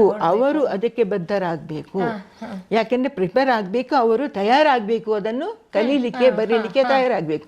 ಆಗ ಅವರು ನಿತ್ಯ ನೋಡುವಂಥ ವಸ್ತುಗಳನ್ನೇ ಅವರಿಗೆ ಮಾಡಲಿಕ್ಕೆ ಹೇಳುದು. ಹಾಗೆ ನಿತ್ಯ ಅವರು ಕಾಣುವಂಥದ್ದು, ಅವರು ಅದನ್ನು ಉಪಯೋಗಿಸುವ ವಸ್ತುಗಳಲ್ಲೇ ಅವರಿಗೆ ಬರೆಸುವುದು. ನೀವು ಹೇಳೋದನ್ನ ಕೇಳ್ತಾ ಇದ್ರೆ ನನಗನ್ಸುತ್ತೆ ನಿಜವಾಗ್ಲೂ ನಿಮ್ಮಂತ ಶಿಕ್ಷಕರಿಂದ ಏನ್ ವಿದ್ಯೆಯನ್ನ ಕಲ್ತಿರ್ತಾರಲ್ಲ ಆ ವಿದ್ಯಾರ್ಥಿಗಳು ನಿಜವಾಗ್ಲೂ ಪುಣ್ಯವಂತರು ಅಂತ. ನಾವು ಪುಣ್ಯವಂತರು, ಆ ಪ್ರೀತಿಯನ್ನು ಗಳಿಸಿದವರು ನಾವು ಪುಣ್ಯವಂತರು. ಮಕ್ಕಳು ದೇವರಾಗೆ, ಆ ದೇವರನ್ನು ನಾವು ಮಕ್ಕಳಲ್ಲಿ ಕಾಣಬೇಕು, ಮಕ್ಕಳಲ್ಲೇ ದೇವರನ್ನು ಕಾಣಬೇಕು ನಾವು. ಅವರು ಮುಗ್ಧರು, ಪರಿಶುದ್ಧರು, ಅವರದ್ದು ನಿರ್ಮಲವಾದ ಪ್ರೀತಿ. ಅವರು ಏನು ಮಾತನಾಡ್ತಾರೆ, ಏನು ಮಾಡ್ತಾರ, ಅದು ಅವರದ್ದು ಅಂತರಂಗದಿಂದ ಬಂದದ್ದು. ಅದಕ್ಕೆ ನಾವು ಸ್ಪಂದನೆ ಕೊಡಬೇಕು. ಸ್ಪಂದಿಸಿದರೆ ಅವರು ನಮ್ಮ ಇದಕ್ಕೆ, ಮತ್ತು ನಮ್ಮದು ಎಂಥದ್ದು, ನಾವು ಏನು ಮಾಡ್ತೇವೆ ಅದಕ್ಕೆ ಪ್ರತಿಕ್ರಿಯೆ ಕೊಡುವಂಥದ್ದು. ನಮ್ಮದು ಇದು ಈ ವಸ್ತುಗಳೆಲ್ಲ ಯಾವುದು, ಪುಸ್ತಕ, ಪೆನ್ಸಿಲು, ಅದೆಲ್ಲ ನಿರ್ಜೀವ ವಸ್ತುಗಳ ಒಟ್ಟಿಗೆ ನಮಗೆ ಒಡನಾಟ ಅಲ್ಲ. ನಾವು ವರ್ಕ್ ಮಾಡುವುದೇ ಸಜೀವ ವಸ್ತುಗಳ ಒಟ್ಟಿಗೆ, ನಮ್ಮ ಮಾತಿಗೆ ಸ್ಪಂದನೆ ಕೊಡುವಂಥ, ಪ್ರತಿಸ್ಪಂದನೆ ಕೊಡುವಂತಹ ಮುಗ್ಧ ಮಕ್ಕಳೊಟ್ಟಿಗೆ ನಾವು ವ್ಯವಹಾರ ಮಾಡೋದು. ನಾವು ಒಂದಿಷ್ಟು ಶಿಕ್ಷಕರು ತಪ್ಪು ಮಾಡಬಾರ್ದು ಯಾವ ವಿಚಾರದಲ್ಲಿ ಕೂಡ. ಆ ತಪ್ಪುಗಳು ಮಾಡಿದರೆ ಆ ಮಗುವಿನ ಭವಿಷ್ಯಕ್ಕೆ ದೊಡ್ಡ ಹಾನಿ, ಅದನ್ನು ಸರಿಪಡಿಸಲಿಕ್ಕೆ ಸಾಧ್ಯ ಇಲ್ಲ ಮುಂದಕ್ಕೆ. ಹಾಗಾಗಿ ನಾವು ಪಾಲಿಸಿ ಅವರಿಗೆ ಸಹ ಪಾಲಿಸುವಂತೆ ಹೇಳಬೇಕು. ನಾವು ಸುಳ್ಳು ಹೇಳಬಾರ್ದು, ಸುಳ್ಳು ಹೇಳಬೇಡ ಅಂತ ಹೇಳಿದರೆ ನಾವು ಸುಳ್ಳು ಹೇಳಬಾರ್ದು. ಅವರ ಮಕ್ಕಳಿಗೆ ಅದು ಮನಸ್ಸಿಗೆ ಬರಬೇಕು. ಟೀಚರ್, ನೀವು ಆ ಸಮಯದಲ್ಲಿ ಮಕ್ಕಳನ್ನು ದೇವರ ಹಾಗೆ ಕಂಡಿದ್ದಕ್ಕೋ ಏನೋ ಆಗಿನ ಕಾಲದ ಮಕ್ಕಳಲ್ಲೂ ಕೂಡ ಶಿಕ್ಷಕರು ಅಂದರೆ ದೇವರು ಅನ್ನುವಂಥ ಭಾವ ಇತ್ತು. ಹೌದು, ಆ ಮಕ್ಕಳಷ್ಟು ಪ್ರೀತಿ ಮಾಡ್ತಿದ್ರು. ಯಾಕೆಂದರೆ ಹತ್ತಿರ ಎಷ್ಟು ಸಾಧ್ಯ ಉಂಟು ಅಷ್ಟು ಹತ್ತಿರ ಬಂದು ಕೂತ್ಕೊಳ್ತಿದ್ರು, ಮುಟ್ಟಿಕೊಂಡೇ ನಮ್ಮನ್ನು ಕೂತ್ಕೊಳ್ಬೇಕಿತ್ತು ಅವರು. ಅವರನ್ನು ನಾವು ಏನು ನಿರ್ಬಂಧ ಮಾಡಲಿಕ್ಕಿಲ್ಲ. ಬೆಂಚುಗಳೆಲ್ಲ ಸೈಡಿಗೆ ಹಾಕಿ ಅವರನ್ನು ಹತ್ತಿರ ಕೂತ್ಕೊಳ್ಳಿಸಿ ನಾವು ಪಾಠ ಮಾಡೋದು. ಎಷ್ಟು ಸಾಧ್ಯ ಉಂಟು ಅಷ್ಟು ಹತ್ತಿರ ಸೆರಗು ಹಿಡ್ಕೊಂಡು, ಸೀರೆ ಹಿಡ್ಕೊಂಡು, ಇನ್ನೊಂದು ಮಾಡಿಕೊಂಡು ಕೂತ್ಕೊಳ್ತಿದ್ದರು ಅವರು. ಹೌದು, ಮೊದಲು ಕ್ಲಾಸ್ ರೂಮಿಗಿಂತ ಜಾಸ್ತಿ ಒಂದು ಮರದಡಿಯಲ್ಲಿ ಪಾಠ ಮಾಡ್ತಿದ್ದೆವು. ಅದು ಬೇಸಿಗೆಯಲ್ಲಿ. ಆಗ ಆ ಮರದ ವಾತಾವರಣ ಅದು ಇದೆಲ್ಲ ಆದರೆ ಸಹ ಆಗ ಅವರ ಇದು ಆಚೆ ಈಚೆ ಹೋಗಬಾರ್ದು ಅಂತ, ಗಮನ ಹೋಗಬಾರ್ದು ಅಂತ ನಾವು ಅವರಿಗೆ ಒಂದು ಕಥೆಯ ರೂಪದಲ್ಲಿ ಕೊಂಡೋಗುದು. ಪ್ರಾಣಿಗಳ ಪಕ್ಷಿಗಳ ಕತೆ, ಈಸೋಪನ ನೀತಿ ಕಥೆಗಳು, ಪಂಚತಂತ್ರ ಕಥೆಗಳು, ಅದೆಲ್ಲ ಸಣ್ಣದು ವಿಷಯ ತೆಗೆದುಕೊಂಡು ಅವರನ್ನು ಏಕಾಗ್ರತೆಗೆ ತಂದು ನಂತರ ಆಗ ಅವರೇನು ಅವರ ಗಮನ ಆಚೆ ಈಚೆ ಹೋಗುದಿಲ್ಲ. ಕಾಗೆ ಬರಲಿ, ಇನ್ನೊಂದು ಬರಲಿ, ಎಂತ ಬೇಕಾದ್ರೂ ಮಾಡಲಿ. ಕೆಲವು ಸತಿ ಮಕ್ಕಳ ಮೇಲೆ, ಪ್ರಾಣಿಗಳ ಬಗ್ಗೆ ಕೂಡ ಪ್ರೀತಿ ಮೂಡ್ತಾ ಇತ್ತು. ಮಕ್ಕಳ ಮೇಲೆ ಸಹ ಪ್ರಾಣಿಗಳನ್ನು ಸಹ ಪ್ರೀತಿ ಮಾಡ್ತಿದ್ದಾರೆ ಅವರು. ಕೆಲವು ಸತಿ ಮಕ್ಕಳ ಮೇಲೆ ಕಾಗೆ ಮಾಡಿದ್ದು ಸಹ ಉಂಟು, ಮೇಲಿನಿಂದ ಮರದ ಬಳಿ. ಅದು ಸಹ ಅವರು ಕೂತ್ಕೊಳ್ತಿದ್ರು, ಎದ್ದು ಹೋಗ್ತಿರ್ಲಿಲ್ಲ. ಬೇರಿನ ಮೇಲೆ ಇದರಲ್ಲೆಲ್ಲ ನೆಲದಲ್ಲೆಲ್ಲ ಕೂತ್ಕೊಳ್ತಿದ್ರು, ತರಗೆ ಎಲೆ ಮೇಲೆ. ಆಗ ಅವರಿಗೆ ಎಂತ ಆಗ್ತದೆ, ಮಣ್ಣಿನ ಒಂದು ಹಿಡಿತ, ಮಣ್ಣು, ನೆಲದ ಪ್ರಕೃತಿ, ಶುದ್ಧ ಗಾಳಿ ಮತ್ತು ನೆಲದ ಒಂದು ಅವರಿಗೆ ಟಚ್, ಪ್ರಕೃತಿ ಅದು ಹೇಗೆ. ಮತ್ತೆ ಅಲ್ಲಿ ಕೂತ್ಕೊಳ್ಳೋ ಮೊದಲು ಅವರೆಲ್ಲ ಸ್ವಚ್ಛ ಮಾಡ್ತಿತ್ತು. ಆಗ ಸ್ವಚ್ಛತೆ, ಪರಿಸರ ಸ್ವಚ್ಛತೆ ಆಯ್ತಾ, ಆ ಬಿದ್ದ ಎಲೆ ಎಲ್ಲ ತೆಗೆದು ಆಚೆ ಈಚೆ ಹಾಕೋದು, ಮಾಡೋದು, ಕ್ಲೀನ್ ಮಾಡೋದು. ಹೌದು. ಆಮೇಲೆ ಕೂತ್ಕೊಳ್ಳೋದು ಅವರು. ಆಗ ಅವರಿಗೆ ಸ್ವಚ್ಛತೆ ಸವಂತ ಪರಿಸರದ ಸ್ವಚ್ಛತೆ ಮೊದಲೆಲ್ಲ ಅಂದ್ರೆ ಒಂದೇ ಶಾಲೆಯ ಅಪರೂಪ ಅಂತದ್ರಲ್ಲಿ ಬಡವ ಬಲ್ಲಿದ ಅನ್ನೋದಿಲ್ಲ. ಎಷ್ಟೋ ಶ್ರೀಮಂತ ಧನಿಕನ ಮಗ ಕೂಡ ಶಾಲೆಗೆ ಬರ್ತಿದ್ದ, ಎಷ್ಟೋ ಬಡವರ ಮಕ್ಕಳು ಕೂಡ ಬರ್ತಿದ್ರು. ಆದ್ರೆ ಆ ಒಂದು ಶಾಲೆಯಲ್ಲಿ ಇರುವಂತಹ ಒಂದು ಶೌಚಾಲಯ, ಆ ತರಗತಿ ಕೋಣೆಗಳು, ಅದನ್ನ ಕ್ಲೀನ್ ಮಾಡುವಂತದ್ದು, ಎಲ್ರು ಜೊತೆಯಾಗಿ ಕೆಲಸ ಮಾಡುವಂತದ್ದು. ಮತ್ತೆ ಆಗ ನಾವು ಎಂತ ಮಾಡ್ತಿದ್ರು, 1ನೇ ಕ್ಲಾಸ್ ಅದಂದ್ರೆ ಒಂದು ಟೈಮಿಗೆ ಇಡ್ತಿದ್ದೆವು ನಮ್ಮ ಶಾಲೆಯಲ್ಲಿ. ಮಕ್ಕಳಿಗೆ ಇದಕ್ಕೆ ಹೊರಗೆ ಬಿಡುವಾಗ 1ನೇ ಕ್ಲಾಸಿನವರನ್ನು ಬಿಡುವಾಗ ಅವರ ಒಟ್ಟಿಗೆ 4ನೇ ಕ್ಲಾಸಿನವರಂತ ಬಿಡುವುದು. ಯಾಕೆಂದ್ರೆ ಆ ಮಕ್ಕಳಿಗೆ ಏನು ಮಾಡಬೇಕು ಅಂತ ಗೊತ್ತಿರುವುದಿಲ್ಲ. ಆಗ ಅಲ್ಲಿ ಹೋಗಿ ಅವರಿಗೆ ಏನು ಮಾಡಬೇಕು ಅಂತ ಇವರು ಹೇಳಿಕೊಡ್ತಾರೆ. ಆಮೇಲೆ 2ನೇ ಕ್ಲಾಸಿನ ಮಕ್ಕಳಿಗೆ ಕಳಿಸುವ, 5ನೇ ಕ್ಲಾಸಿನ ಮಕ್ಕಳನ್ನು ಕಳಿಸುವುದು. ಹಾಗೆ ದೊಡ್ಡ ಕ್ಲಾಸಿನ ಮಕ್ಕಳನ್ನು ಜವಾಬ್ದಾರಿ ಕೊಡುವುದು ಮಕ್ಕಳಿಗೆ. ಆ ಮಕ್ಕಳನ್ನು ಅವರು ಅಷ್ಟು ಮಳೆ ಬಂದ್ರೆ ಕೊಡೆ ಹಿಡ್ಕೊಂಡು ಕರ್ಕೊಂಡು ಹೋಗಿ ಕರ್ಕೊಂಡು ತಂದು ಬಿಡ್ತಿದ್ರು. ಸಣ್ಣ ಮಕ್ಕಳನ್ನು ಪ್ರೀತಿ ಮಾಡ್ತಿದ್ದಾರೆ. ಮಾನವೀಯ ಸಂಬಂಧಗಳು ಕೂಡ ಹೌದು. ಆದ ಕಾರಣ ಆ ಮಕ್ಕಳಲ್ಲಿ ಏನಿತ್ತು, ಪ್ರೀತಿಸುವ ಭಾವನೆ ಬರ್ತಿತ್ತು. ಮತ್ತು ಈ ಎಲ್ಲ ಆಗುವ ಕೆಲವು ಸರ್ತಿ ಮಕ್ಕಳು ಇದೆಲ್ಲ ಅವರಲ್ಲಿ ಆಗುವ ನೆಲ್ಲಿಕಾಯಿ ಅದು ಇದೆಲ್ಲ ತರ್ತಿದ್ರು. ತಂದಾಗ ನಾವೇನು ಮಾಡ್ತಿದ್ದೆವು, ಅದನ್ನು ಎಲ್ಲ ಮಕ್ಕಳಿಗೆ ಹಂಚಲಿಕ್ಕೆ ತುಂಡು ಮಾಡಿ ಅದನ್ನು ಎಲ್ಲರಿಗೆ ಸಹ ಹಂಚುವುದು. ಆಗ ಹಂಚಿ ತಿಂತಿದ್ರು ಮಕ್ಕಳು. ಎಂತ ತಂದರೆ ಸಹ ಇದು ಹುಣಸೆ ಉಳಿದ ಬೀಜ ಅದೆಲ್ಲ ಆಗ ತರ್ತಿದ್ರು ಅವರು. ನೆಲ್ಲಿಕಾಯಿ ತರ್ತಿದ್ರು ಅವರ ಮನೆಯಲ್ಲಿ. ಆದದಲ್ಲ ಸ್ವಲ್ಪ ತರಬೇಡಿ, ಇಡೀ ಕ್ಲಾಸಿಗೆ ಆಗುವಷ್ಟು ತನ್ನಿ ಅಂತ ಹೇಳೋದು. ಅಥವಾ ಕಡಿಮೆ ಇದ್ದರೆ ಅದನ್ನು ಪಾಲು ಮಾಡಿ ಹಂಚಿ ತಿಂತಿದ್ರು ಮಕ್ಕಳು. ಎಂತ ಸಹ ಒಬ್ಬರಿಗೆ ತಿನ್ನುವ ಭಾವನೆ ಇಲ್ಲ, ಹಂಚಿ ತಿನ್ನುವ ಭಾವನೆ ಅವರಿಗೆ ಬರ್ತಿತ್ತು. ಹಾಗೆ ಅವರಲ್ಲಿ ಒಂದು ಆತ್ಮೀಯತೆ ಮಕ್ಕಳ ನಡುವೆ. ದೊಡ್ಡ ಮಕ್ಕಳು ಚಿಕ್ಕ ಮಕ್ಕಳನ್ನು ಪ್ರೀತಿ ಮಾಡ್ತಿದ್ರು. ಬಿದ್ದರೆ ಕೂಡಲೇ ಎಬ್ಬಿಸಿ ಅವರಿಗೆ ಇದು ಮಾಡಿ ಬಟ್ಟೆಯಿಂದ ಒರೆಸಿ ಅವರನ್ನು ಕರ್ಕೊಂಡು ಬಂದು ನೀರು ಕುಡಿಸಿ ಎಲ್ಲ ಮಾಡ್ತಿದ್ರು. ಅವರ ಜವಾಬ್ದಾರಿ ತಗೊಳ್ದಿದ್ರು. ಅದು ಕೆಲವು ಮಕ್ಕಳು, ಒಂದು ಹುಡುಗ ನನಗೆ ಗೊತ್ತುಂಟು, ಸಣ್ಣ ಮಗುವಿಗೆ ಅವನ ಹತ್ರ ಕೊಡೆ ಇರಲಿಲ್ಲ. ಇವನು ಕೊಡೆ ಹಿಡ್ಕೊಂಡು ಆ ಮಗುವಿನ ಮನೆಯಲ್ಲಿ ಬಿಟ್ಟು ಬಂದಿದ್ದಾನೆ. ಇಲ್ಲಿ ಮನೆಯವರು ಹುಡುಕುದು, ಹುಡುಗಿಯಲ್ಲಿ ಹೋಗಿದ್ದಾನೆ ಅಂತ ನೋಡುವಾಗ ಅವನು ಆ ಮಗುವನ್ನು ಅವರ ಮನೆಗೆ ಬಿಟ್ಟು ಬಂದಿದ್ದಾನೆ, ಕೊಡೆ ಇಲ್ಲದ ಮಗುವಿಗೆ.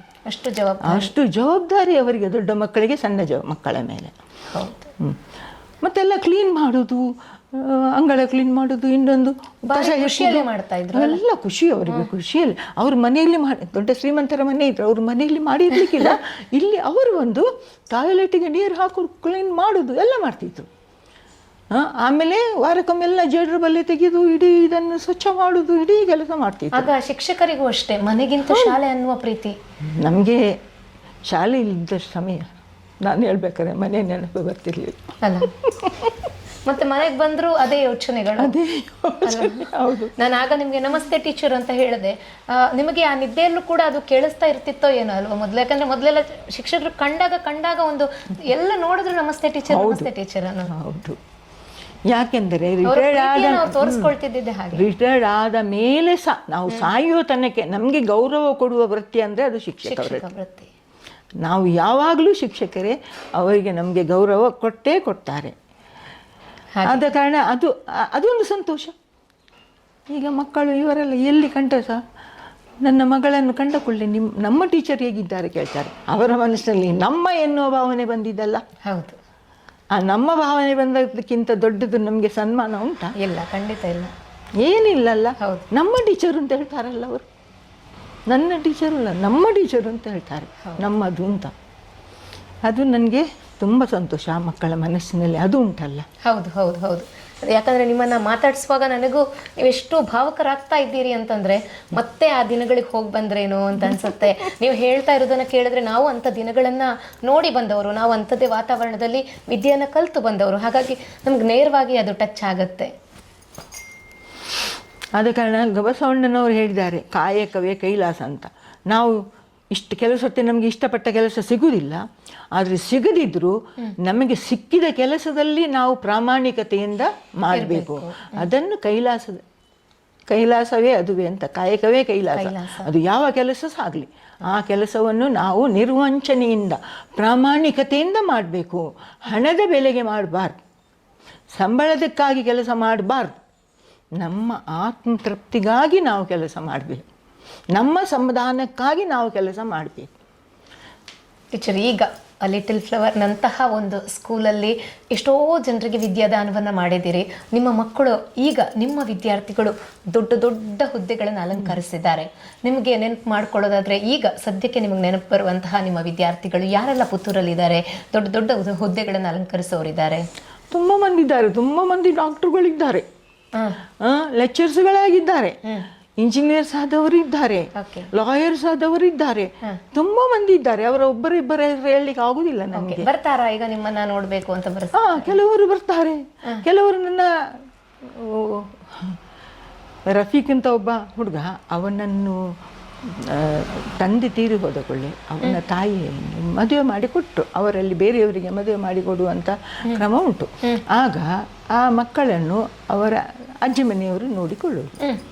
ಹಾಗೆ ಆ ರಫೀಕ್ ಮತ್ತು ಜಿಯಾದ್ ಅಂತ ಒಂದು ನಮ್ಮ ಹಟ್ಟರವರ ಒಂದು ಅಕ್ಕನ ಮಕ್ಕಳು ಅವರು ಇಲ್ಲಿದ್ದರು.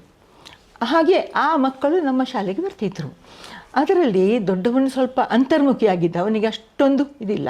ಇನ್ನು ಎರಡನೇವನಿದ್ದ ಮೊಹಮ್ಮದ್ ರಫೀಕ್ ಅಂತ, ಈಗ ರಾಯಲ್ ರಫೀಕ್, ಅವನೆಲ್ಲ ಇದರಲ್ಲಿ ಸಂಘ ಸಂಸ್ಥೆಯಲ್ಲಿ ಕೆಲಸ ಮಾಡ್ತಾನೆ. ಈಗ ಅವನಿದ್ದಾನೆಲ್ಲ, ಅವನು ಬಂದು ಅವನಿಗೆ ನಾನು ಸ್ವಲ್ಪ ಹೆಚ್ಚು ಪ್ರೀತಿ, ಅಂದರೆ ಈ ತಂದೆಯ ಪ್ರೀತಿ ಸಹ ಇಲ್ಲ, ತಾಯಿಯ ಪ್ರೀತಿ ಸಹ ಇಲ್ಲ ಅಲ್ಲ ಅಂತ ಸ್ವಲ್ಪ ಅವನಲ್ಲಿ ತುಂಬ ಮಾತನಾಡೋದು, ಹೇಗಿದ್ಯಾ ಏನಂತ, ಅದು ಅವನಿಗೆ ತುಂಬ ಇಷ್ಟ. ಅವನುಂಟಲ್ಲ ಎಲ್ಲ ಕಡೆಯಲ್ಲಿ ಬಂದು ಎಲ್ಲಿ ಹೋದರೂ ಸಹ ಅಲ್ಲಿ ಬರೆದು ಹತ್ತಿರ. ಈಗ ಸಹ ದೊಡ್ಡವನಾದ ಮೇಲೆ ಸಹ ಉಂಟಲ್ಲ ಬಂದು, ಮೊನ್ನೆ ನಾನು ರೋಟರಿಯಲ್ಲಿ ಅಧ್ಯಕ್ಷ ಆದ ಕೂಡಲೇ ನಿಮಗೆ ಸನ್ಮಾನ ಮಾಡ್ತೇನೆ ಅಂತ ಹೇಳಿಕೊಂಡಿದ್ದಾನೆ ಎಲ್ಲರ ಹತ್ರ. ಬೇಡ ಹೇಳಿದರೆ ಸಹ ಕೇಳದೆ ಬಂದು ಸನ್ಮಾನ ಮಾಡಿ ಹೋಗಿದ್ದಾನೆ. ಕರ್ಕೊಂಡು ಬಂದು ರೋಟರಿಯವರನ್ನು ಕರ್ಕೊಂಡು ಬಂದು ಮನೆಗೆ ಬಂತು. ನನಗೆ ಹುಷಾರಿಲ್ಲ, ಆಗೋದಿಲ್ಲ ಹೇಳಿದರೆ ಅದು ಏನಿಲ್ಲ, ನಾನೇ ನಿಮ್ಮ ಹತ್ರ ಬರ್ತೇನೆ ಅಂತ ಬಂದು ಸನ್ಮಾನ ಮಾಡಿ ಹೋಗಿದ್ದಾನೆ. ಯಾಕೆಂದರೆ ಅವನದೊಂದು ಆಸೆ ಅಂತ ಇದು. ನೆನ್ಪಿಟ್ಕೊಂಡಿದ್ದಾರೆ ನಿಮ್ಮನ್ನಷ್ಟು. ಅವನು ಅದನ್ನು ನೆನ್ಪಿಟ್ಟುಕೊಂಡಿದ್ದಾನೆ. ಅವನಿಗೆ ತುಂಬ ಸೆರಗಿಟ್ಕೊಂಡೇ ತಿರುಗ್ತಿದ್ದದ್ದು, ಸೆರಗಿನಲ್ಲಿ ಮುಖ ಕೂಡ ಒರೆಸ್ತಿದ್ದ. ಅದು ಸಹ ನಾನು ಸುಮ್ಮನೆ ಇರ್ತಿದ್ದೆ. ಯಾಕೆಂದರೆ ಅದು ಅವನಿಗೆ ತಾಯಿಯ ಪ್ರೀತಿ ಎಷ್ಟು ಇಲ್ಲಲ್ಲ. ಅಜ್ಜಿ ಎಲ್ಲ ಒಳ್ಳೆ ಪ್ರೀತಿ, ಆ ಅಜ್ಜಿ ಎಲ್ಲ ಒಳ್ಳೆ ಪ್ರೀತಿ ಕೊಟ್ಟಿಲ್ಲ. ಯಾಕೆಂದರೆ ನೋಡಿ, ಈಗ ನೀವು ಶಿಕ್ಷಕರಾಗಿ ಈಗಿನ ಪರಿಸ್ಥಿತಿ ಹೇಗಿದೆ ಅಂತಂದರೆ, ಪರಸ್ಪರ ನಮ್ಮ ಮನೆಯವರೇ ಹತ್ರ ಮನೆಯವ್ರಿಗೆ ಪರಿಚಯ ಇಲ್ಲ, ನಾವು ಪರಸ್ಪರ ಪರಿಚಿತರಲ್ಲ. ಆಗಿನ ಶಾಲೆ ಹೇಗಿತ್ತು ಅಂತಂದರೆ, ಒಂದು ವಿದ್ಯಾರ್ಥಿ ಆ ಶಾಲೆಗೆ ಬರ್ತಾನೆ ಅಂತಂದರೆ ಆ ಶಿಕ್ಷಕರಿಗೆ ಇಡೀ ಆ ಮನೆಯವರ ಪರಿಚಯ ಇರ್ತಿತ್ತು, ಅವರ ಮನೆಯ ವಾತಾವರಣದ ಪರಿಚಯ ಇರ್ತಿತ್ತು. ನಾವು ಅದಕ್ಕೆ ಹೇಳಿದ್ದು, ಅವರ ಮನೆಯ ವಾತಾವರಣ ನಾವು ಮೊದಲು ತಿಳ್ಕೊಳ್ಬೇಕು. ಅವರ ಮನೆಯ ಪರಿಸ್ಥಿತಿ ಹೇಗುಂಟು, ಯಾಕೆ ಮಕ್ಕಳು ಏನು ಹಿಂದೆ ಹೋಗ್ತಾರೆ ಅಥವಾ ಏನಾದರೂ ಪೋಖ್ರಿ ಮಾಡ್ತಾರಾ, ಇನ್ನೊಂದು ಯಾಕೆ ಮಾಡ್ತಾರೆ, ಅವರಿಗೆ ತೃಪ್ತಿ ಇಲ್ಲ ಮನೆಯಲ್ಲಿ. ಅತೃಪ್ತಿ ಇದ್ದರೆ ಅವರಿಲ್ಲಿ ಬೇರೆಯವರ ತೃಪ್ತಿ ನೋಡಿ ಅವರಿಗೆ ಏನಾಗ್ತದೆ, ಹಾಳು ಮಾಡೋದು, ಪುಸ್ತಕ ಗೆರೆ ಹಾಕೋದು, ಹಾಗೆ ಮಾಡ್ತಾರೆ. ಅದಕ್ಕಾಗಿ ನಾವು ಅವರ ಮನೆಯ ಪರಿಸ್ಥಿತಿಯನ್ನು ನೋಡಬೇಕು. ಮತ್ತು ಅವರೊಂದು ಆಸೆ ಇರ್ತದೆ ಮಕ್ಕಳಿಗೆ, ತುಂಬ ಆಸೆ. ಹೆಚ್ಚಿಲ್ಲದೆ ನಮ್ಗೆ ಏನಾದ್ರು ಸಣ್ಣದವರಿಗೆ ವಸ್ತುಗಳನ್ನು ಏನಾದ್ರು ಕೊಡಬೇಕು. ಹಾಗೆ ಪೆನ್ಸಿಲ್ ಅದು ಇದೇನಾದ್ರು ಕೊಡುವುದು ಅವರಿಗೆ. ಹಾಗೆ ಆಗ ಅವರಿಗೆ ಒಂದು ಏನಾಗ್ತದೆ, ಇಷ್ಟ ಆಗ್ತದೆ, ಖುಷಿ ಆಗ್ತದೆ. ಟೀಚರ್ ಕೊಟ್ಟು ಒಂದು ಆಸಕ್ತಿ ಬರುತ್ತೆ ಇನ್ನು ಇನ್ವಾಲ್ವ್ ಆಗ್ಲಿಕ್ಕೆ ಅದರಲ್ಲಿ. ಹಾಗೆ ಅವರದ್ದು ನಾವು ಮನೆಯ ಸಮಸ್ಯೆಯನ್ನು ಸಹ ನೋಡಿಕೊಳ್ಬೇಕು. ಅವರ ಮನೆ ಏನು ಸಮಸ್ಯೆ ಉಂಟು ಅಂತ ನಮಗೆ ಪರಿಹಾರಕ್ಕೆ ಆಗದಿದ್ರು ಈ ಮಕ್ಕಳಿಗೆ ನಾವು ಧೈರ್ಯ ಕೊಡ್ಬೋದು. ಹೌದು, ಯಾಕಂದ್ರೆ ಈಗಿನ ಪದ್ಧತಿ ಹೇಗಿದೆ ಅಂತ ಹೇಳಿದ್ರೆ, ಕ್ರಮಗಳು ಮಕ್ಕಳಿಗೆ ಹೊಡೆಯೋ ಆಗಿಲ್ಲ, ಅವರಿಗೆ ಬೇರೆ ಯಾವುದೇ ಶಿಕ್ಷೆಗಳನ್ನ ಕೊಡೋ ಹಾಗಿಲ್ಲ ಅನ್ನೋ ತರ. ಆದ್ರೆ ಮೊದಲಿನ ಮಕ್ಕಳು ಇಡೀ ಪಳಗ್ತಾ ಇದ್ದಿದ್ದೇ ಶಾಲೆಯಲ್ಲಿ. ಅವರು ಬಂದು ಕೆಲವರು ಹೇಳ್ತಿದ್ರು, ನಾವು ಹೇಳಿದ್ದು ಕೇಳುದಿಲ್ಲ ಟೀಚರ್, ನೀವು ಎರಡು ಕೊಡಿ ಅಂತ. ನೀವು ಹೇಳಿದ್ರು ಕೇಳ್ತಾನೆ ಅವನು, ಮಾಡಿ ಹಾಗೆ ಮಾಡಿ ಅಂತ. ಮತ್ತೆ ಒಂದು ಸರ್ತಿ ನಾನು ಕುಡಿಬಾರ್ದು ಅಂತ ಎಲ್ಲ ಮಕ್ಕಳಿಗೆ ಹೇಳಿದಕ್ಕೆ ಅವನು ಹೋಗಿ ಅಪ್ಪನಿಗೆ ಹೇಳಿದಂತೆ, ನೀವು ಕುಡಿಬಾರ್ದು ಅಂತ ನಿಮ್ಮ ಟೀಚರ್ ದುಡ್ಡು ಕೊಡ್ತಾರಾ? ನಾನು ನನ್ನ ದುಡ್ಡಿನಲ್ಲಿ ಕುಡಿಯೋದು. ಅವರಿಗೆ ನಕ್ಕೊಂಡು ಪಾಪ ಹುಡುಗನಿಗೆ ಬೇಜಾರಾಯಿತು. ಬಂದು ಹೇಳಿದ, ನಾನು ಹೀಗೆ ಹೇಳಿದಕ್ಕೆ ಅಪ್ಪ ಹೀಗೆ ಹೇಳಿದ್ರು, ನನಗೆ ಬೈದರು ಅಂತ. ಹಾಗಾದರೆ ನೀನೊಂದು ಮಾಡು, ಅಪ್ಪನನ್ನು ತಿದ್ದಲಿಕ್ಕೆ ನಿನಗೆ ಸಾಧ್ಯ ಆಗದಿದ್ದರೆ ನೀನು ಇದ್ದ ಕೆಲಸಗಳನ್ನು ಮಾಡಬೇಡ, ನಿನ್ನ ತಂಗಿ ತಮ್ಮ ಅವರಿಗೆ ಸಹ ಮಾಡಲಿಕ್ಕೆ ಬಿಡಬೇಡ, ಅದು ತಪ್ಪು. ಮತ್ತು ಇನ್ನೊಂದು ಒಬ್ಬರು ಅವರು ಈ ಹೋಟೆಲ್ನಲ್ಲಿ ಟೀ ಎಲ್ಲ, ಅವರಿಗೆ ಆ ಶಾಲೆಗೆ ಹೋಗ್ಲಿಕ್ಕೆ ಆಗಲಿಲ್ಲಂತೆ. ಅವರು ಶಾಲೆಗೆ ಬಂದಾಗ ಹೇಳ್ತಿರು, ನನಗೆ ಕಲೀಲಿಕ್ಕೆ ಆಗಲಿಲ್ಲ, ನಮ್ಮ ಮಕ್ಕಳಿಗೆ ಅದು ನನಗೆ ಕಲಿಸಬೇಕು ಅಂತ ಆಸೆ ಉಂಟು. ಆಗ ನಾನು ಹೇಳಿದೆ, ನೀವು ಕೆಲಸ ಮಾಡ್ತೀರಲ್ಲ, ನೀವು ಒಂದು ದಿನಕ್ಕೆ 10 ರೂಪಾಯಿ ಆದರೆ ಒಂದು ಅಕೌಂಟಲ್ಲಿ ಹಾಕಿ, ಅದನ್ನು ಉಳಿತಾಯ ಮಾಡಿ, ಅದನ್ನು ಮುಂದೆ ಆ ಹಣದಿಂದ ನಿಮ್ಮ ಮಕ್ಕಳಿಗೆ ಮಗನಿಗೆ ಓದಿಸಿ ನೀವು ಅಂತ. ಹಾಗೆ ಒಂದು ಸರ್ತಿ ನಾನು ಫಿಲಮಿನ ಹತ್ರ ಬ್ಯಾಂಕಿಗೆ ಹೋದಾಗ ಅವರಿದ್ದಾರೆ ಬ್ಯಾಂಕಲ್ಲಿ. ಓಕೆ. ಆಗ ಅವ್ರು ಹೇಳಿದ್ರು, ಟೀಚರ್ ಇರ್ಬಂಡಿನತ್ತ ಯಾನು ದುಡ್ಡು ಪಾಡ್ತೆ, ಅಕೌಂಟ್ ಓಪನ್ ಮಾಡಿದ್ದೇನೆ ನನ್ನ ಮಗನಿಗೆ ಹೇಳಿ. ನನಗೆ ಎಷ್ಟು ಖುಷಿ ಆಯಿತು ಗೊತ್ತುಂಟ, ಪಾಲಿಸಿದಾರಲ್ಲ. ಹೌದು, ಯಾಕಂದರೆ ಮೊದಲು ಮಕ್ಕಳಿಗೆ ಸಹ ಹೇಗಿತ್ತು ಅಂತಂದರೆ ಟೀಚರ್ ಏನು ಹೇಳ್ತಾರೋ ಅದೇ ಫೈನಲ್, ಅದೇ ವೇದವಾಕ್ಯ ಅಂತ ಇತ್ತು. ಯಾಕಂದರೆ ಅದರ ಮೀರಿ ನಡೀತಾ ಇರಲಿಲ್ಲ ಮಕ್ಕಳು. ಶಿಕ್ಷಕರು ಕೂಡ ಅದೇ ದಾರಿಯಲ್ಲಿ ನಡೀತಾ ಇದ್ರು. ಹೌದು. ಮತ್ತು ಕೆಲವು ಸತಿ ನಾವು ಪಾಠ ಮಾಡುವಾಗ ಈ ಮಕ್ಕಳು ಏನು ಮಾಡ್ತಾರೆ, ಅವರಿಗೆ ಕೆಲವು ಸಣ್ಣ ಸಂಶಯ ಬರ್ತದೆ, ಎದ್ದು ನಿಂತವರು ಅದನ್ನು ಕೇಳ್ತಾರೆ. ಅದಕ್ಕೆ ಎಲ್ಲ ಮಕ್ಕಳು ನೀನು ಕೂತ್ಕೊಳ್ಳ, ಪಾಠ ಹಾಳು ಮಾಡ್ತೀನಿ, ನೀನು ಕೂತ್ಕೊ ಹೇಳೋದು. ಆಗ ನಾನು ಹಾಗೆ ಹೇಳಲಿಲ್ಲ, ನೀನು ಕೇಳು, ನಿಂಗೆ ಏನು ಉಂಟು ಹೇಳು ಅಂತ. ಆಗ ಅವನದು ಏನಾಗ್ತದೆ ಹಾಗೆ ಸಮಸ್ಯೆ ಅವನು ಹೇಳ್ತಿದ್ದ. ಹೇಳಿದ ಮೇಲೆ ಅದು ನೋಡು ನಿಮಗೆ ಸಹ ಇದು ಉಪಯೋಗಕ್ಕೆ, ಹೌದಲ್ವಾ, ಎಲ್ಲ ಮಕ್ಕಳಿಗೆ ಸಹ. ಅವನ ಸಂಶಯ ಅವನು ಬಾಯಿ ಬಿಟ್ಟು ಕೇಳಿದ. ನೀವು ಆ ಸಂಶಯ ಇದ್ದದನ್ನು ಮನಸ್ಸಿನಲ್ಲಿ ಇಟ್ಕೊಂಡು ಕೂತ್ಕೊಂಡಿದ್ರಿ, ನಿಮಗೆ ಸಹ ಇದೆಲ್ಲ ಇತ್ತಲ್ಲ, ಈಗ ನಿಮಗೂ ಪರಿಹಾರ ಆಯ್ತಲ್ಲ ಅಂತ. ಹಾಗೆ ಅವನಿಗೆ ಭಾರಿ ಖುಷಿ ಆಯಿತು. ಅವನು ಆಮೇಲೆ ಹೈಸ್ಕೂಲ್ಗೆ ಬೇರೆ ಕಡೆ ಹೋದಾಗ ಸಹ ಅವನು ಫೋನ್ ಮಾಡಿ ನನಗೆ ಕೇಳ್ತಿದ್ದ, ಟೀಚರ್ ಹೀಗೀಗೆ ಉಂಟು, ಏನು ಮಾಡಬೇಕು ಅಂತ. ಈಗ ಅವನು ಡಾಕ್ಟರ್ ಆಗಿದ್ದಾನೆ, ಎಲ್ಲಿದ್ದಾನೆ ಗೊತ್ತಿಲ್ಲ, ಅಲ್ಲಿಂದ ಕೇಳ್ತಿದ್ದ ಅವನು ನನಗೆ ಅವನ ಸಂಶಯಗಳನ್ನು. ಅಂದ್ರೆ ಆ ಧೈರ್ಯವನ್ನ ತುಂಬಿದ್ದು ಅಂತಂದ್ರೆ ಕೇಳಬಹುದು. ನಾನು ಕೂಡ ಪ್ರಶ್ನೆ, ನಾವು ಮಕ್ಕಳನ್ನು ಬಾಯಿ ಮುಚ್ಚಿಸಬಾರ್ದು. ನಾನು ಒಂದು ಹೇಳ್ದು ಅಂದ್ರೆ ಬೇಡದ್ದು ಹಾಗೆಲ್ಲ ಮಾಡಬಾರ್ದು. ಅವರಿಗೆ ಬೇರೆಯವರಿಗೆ ಉಪಯೋಗವಾಗುವಂಥ ಅವರ ಸಂಶಯವನ್ನು ನಾವು ಪರಿಹಾರ ಮಾಡಲೇಬೇಕು. ಪಾಠದ ಮಧ್ಯೆ ಆಗಲಿ ನಾವು ಹೇಳಲೇಬೇಕು ಅವರಿಗೆ ಪರಿಹಾರ. ಅದು ನಿಮ್ಮನ್ನ ಕತೆ ಟೀಚರ್ ಅಂತಾನೆ ಕರಿತಾ ಇದ್ರಂತೆ ಮಕ್ಕಳು. ಹೌದು, ಅಂದ್ರೆ ಅವರಿಗೆ ಮಕ್ಕಳಿಗೆ ಒಂದು ಕಥೆ ಅಂತ ಹೇಳಿದ್ರೆ ಇಷ್ಟ ಯಾವಾಗ ಸಹ, ಎಲ್ಲ ಮಕ್ಕಳಿಗೆ ಸಹ.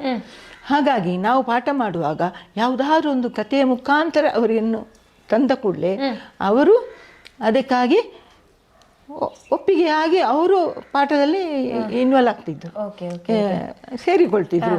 ಮತ್ತೆ ಮುಂದಿನ ವಿಚಾರ ನಾವು ಕೊಂಡೋಗುದು. ಅಂದ್ರೆ ಅದರ ಉಪಕಥೆಗಳು, ಅದರ ಪೂರ್ವ ಕಥೆಗಳನ್ನು ಹೇಳಿಯೇ ನಾನು ಪಾಠ ಮಾಡುವಾಗ ಅದರ ಪೂರ್ವ ಕಥೆಗಳನ್ನು ಹೇಳಿಯೇ ಅವರಿಗೆ ಪಾಠ ಮಾಡುದು. ಇಲ್ಲರೆ ಅವರಿಗೆ ಗೊಂದಲ, ಯಾರು ಯಾಕೆ ಏನು ಅಂತ ಗೊತ್ತಿಲ್ಲ ಅವರಿಗೆ ಗೊಂದಲ. ಅದಕ್ಕಾಗಿ ಪೂರ್ವಕತೆ ಹೀಗೆ ಇದ್ದದನ್ನೇ ಹಾಗೆ ಹೇಳಿಯೇ ನಾನು ಅವರಿಗೆ ಪಾಠ, ಯಾವ ಪಾಠ, ಸಮಾಜ ಪಾಠ, ಇನ್ನೊಂದೆಲ್ಲ ಪಾಠ ಮಾಡುವಾಗ ಅದರ ಪೂರ್ವಕತೆಯನ್ನು ನಾನು ಅವರಿಗೆ ಹೇಳಿಯೇ ಪಾಠ ಮಾಡ್ತಿದ್ದು. ಮತ್ತು 1-2 ಪೀರಿಯಡ್ ನಮಗೆ ಪಾಠ ಮುಗೀತಿರಲಿಲ್ಲ. ಅದಕ್ಕಾಗಿ ನಮಗೆ 4ನೇ ತನಕ ಒಬ್ಬರೇ ಹ್ಯಾಂಡ್ ಮಾಡ್ತಿದ್ದದು. ಯಾಕೆ ಗೊತ್ತುಂಟ, ಪಾಠ ಅರ್ಧದಲ್ಲಿ ನಿಲ್ಲಿಸಬಾರ್ದು, ಅದನ್ನು ಮುಂದುವರಿಸಿ 1-2 ಪಾಠ ಬೆಳಿಗ್ಗೆ ನಮಗೆ ಗಣಿತ ಮತ್ತು ಫಸ್ಟ್ ಗಣಿತ ಬಾಯಿ ಲೆಕ್ಕ ಕೊಟ್ಟು ಅವರಿಗೆ ಅದರಿಂದ ಪ್ರಾರಂಭ ಮಾಡುದು, ಬಾಯಿ ಲೆಕ್ಕದಿಂದ ಪ್ರಾರಂಭ ಮಾಡುದು. ಆಮೇಲೆ ಅವರಿಗೆ ಆದ ಮೇಲೆ 1-2 ಪೀರಿಯಡ್ ಆ ಗಣಿತದ ಸಮಸ್ಯೆ ಬಿಡಿಸ್ಲಿಕ್ಕೆ ಅದಕ್ಕೆ ಆಯಿತು. ಆಮೇಲೆ ನಾವು ಕನ್ನಡ ಇನ್ನೊಂದು ಮಾಡ್ತೇವೆ, ಮಧ್ಯಾಹ್ನ ನಂತರ ಸಮಾಜ ವಿಜ್ಞಾನ. ಹಾಗೆ ಆ ಟೈಮನ್ನು ನಾವು ಏನು ಮಾಡ್ತೇವೆ, ಹೊಂದಿಕೊಂಡು ಮಾಡಿಕೊಳ್ತೀವಿ. ಮೊದಲೆಲ್ಲ ಎಲ್ಲ ಒಂದು ತರಗತಿಯ ಕ್ಲಾಸ್ ಟೀಚರ್ ಒಬ್ರು ಇದ್ರೆ ಎಲ್ಲ ಆ ಕ್ಲಾಸಿನ ಎಲ್ಲ ಸಬ್ಜೆಕ್ಟ್ಗಳನ್ನು ಅವರೇ ಹ್ಯಾಂಡಲ್ ಮಾಡ್ತಾ ಇದ್ರು. 4ನೇ ತನಕ ನಮ್ಮ ಶಾಲೆಯಲ್ಲಿ ಹಾಗೆ ಇದ್ದದ್ದು, ಲಿಟಲ್ ಫ್ಲವರ್ ಶಾಲೆಯಲ್ಲಿ 1ನೇ-4ನೇ ತನಕ ಎಲ್ಲ ಸಬ್ಜೆಕ್ಟನ್ನು ಅವರೇ ಏನು ಮಾಡುದು, ಹ್ಯಾಂಡ್ ಮಾಡಿ. 5ನೇಯಿಂದ ಸ್ವಲ್ಪ ನಾವು ಕೆಲವು ಪಾಠಗಳನ್ನ ಅವರು ಇವರು ಆಚೀಚೆ ಮಾಡ್ತಿದ್ದೆವು. 4ನೇ ತನಕ ಒಬ್ಬರೇ ಹ್ಯಾಂಡಲ್ ಮಾಡ್ತಿದ್ದಾರೆ. ಇಲ್ಲಿ ಈಗ ಅವಾಗ ಮಾತಾಡುವಾಗ ಹೇಳಿದ್ರಿ ಡಾಕ್ಟರ್ ಪ್ರಕಾಶ್ ಅವರು, ಗೋಪಿನಾಥ್ ಪೈ ಅವರೆಲ್ಲ ನಿಮ್ಮ ಸ್ಟೂಡೆಂಟ್. ಹೌದು, ಅವರೆಲ್ಲ ಆ ಮಕ್ಕಳಿಗೆ ಮುಟ್ಟಿಕೊಂಡೇ ಇರಬೇಕು ಯಾವಾಗ ಸಹ. ಎಂಥದಕ್ಕೆ ಸಹ ಬಂದು ಹತ್ತಿರ ಕೂತ್ಕೊಂಡು ಅವರಿಗೆ ಮನೆಯಲ್ಲಿ ಅಂತ ಹೇಳಿದ್ರೆ ಸಹ ಬಂದು ಇಲ್ಲಿ ಕೇಳೋದು, ಹೀಗೆ ಇಲ್ಲ ಆಯ್ತು ಅದು ಸರಿಯಾ ಅಂತ. ಅಷ್ಟೊಂದು ಏನೋ ಒಂದು ಅವರಲ್ಲಿ ಒಂದು ಇದು ಬೆಳೆದು ದೊಡ್ಡವರಾಗಿದ್ದಾರೆ.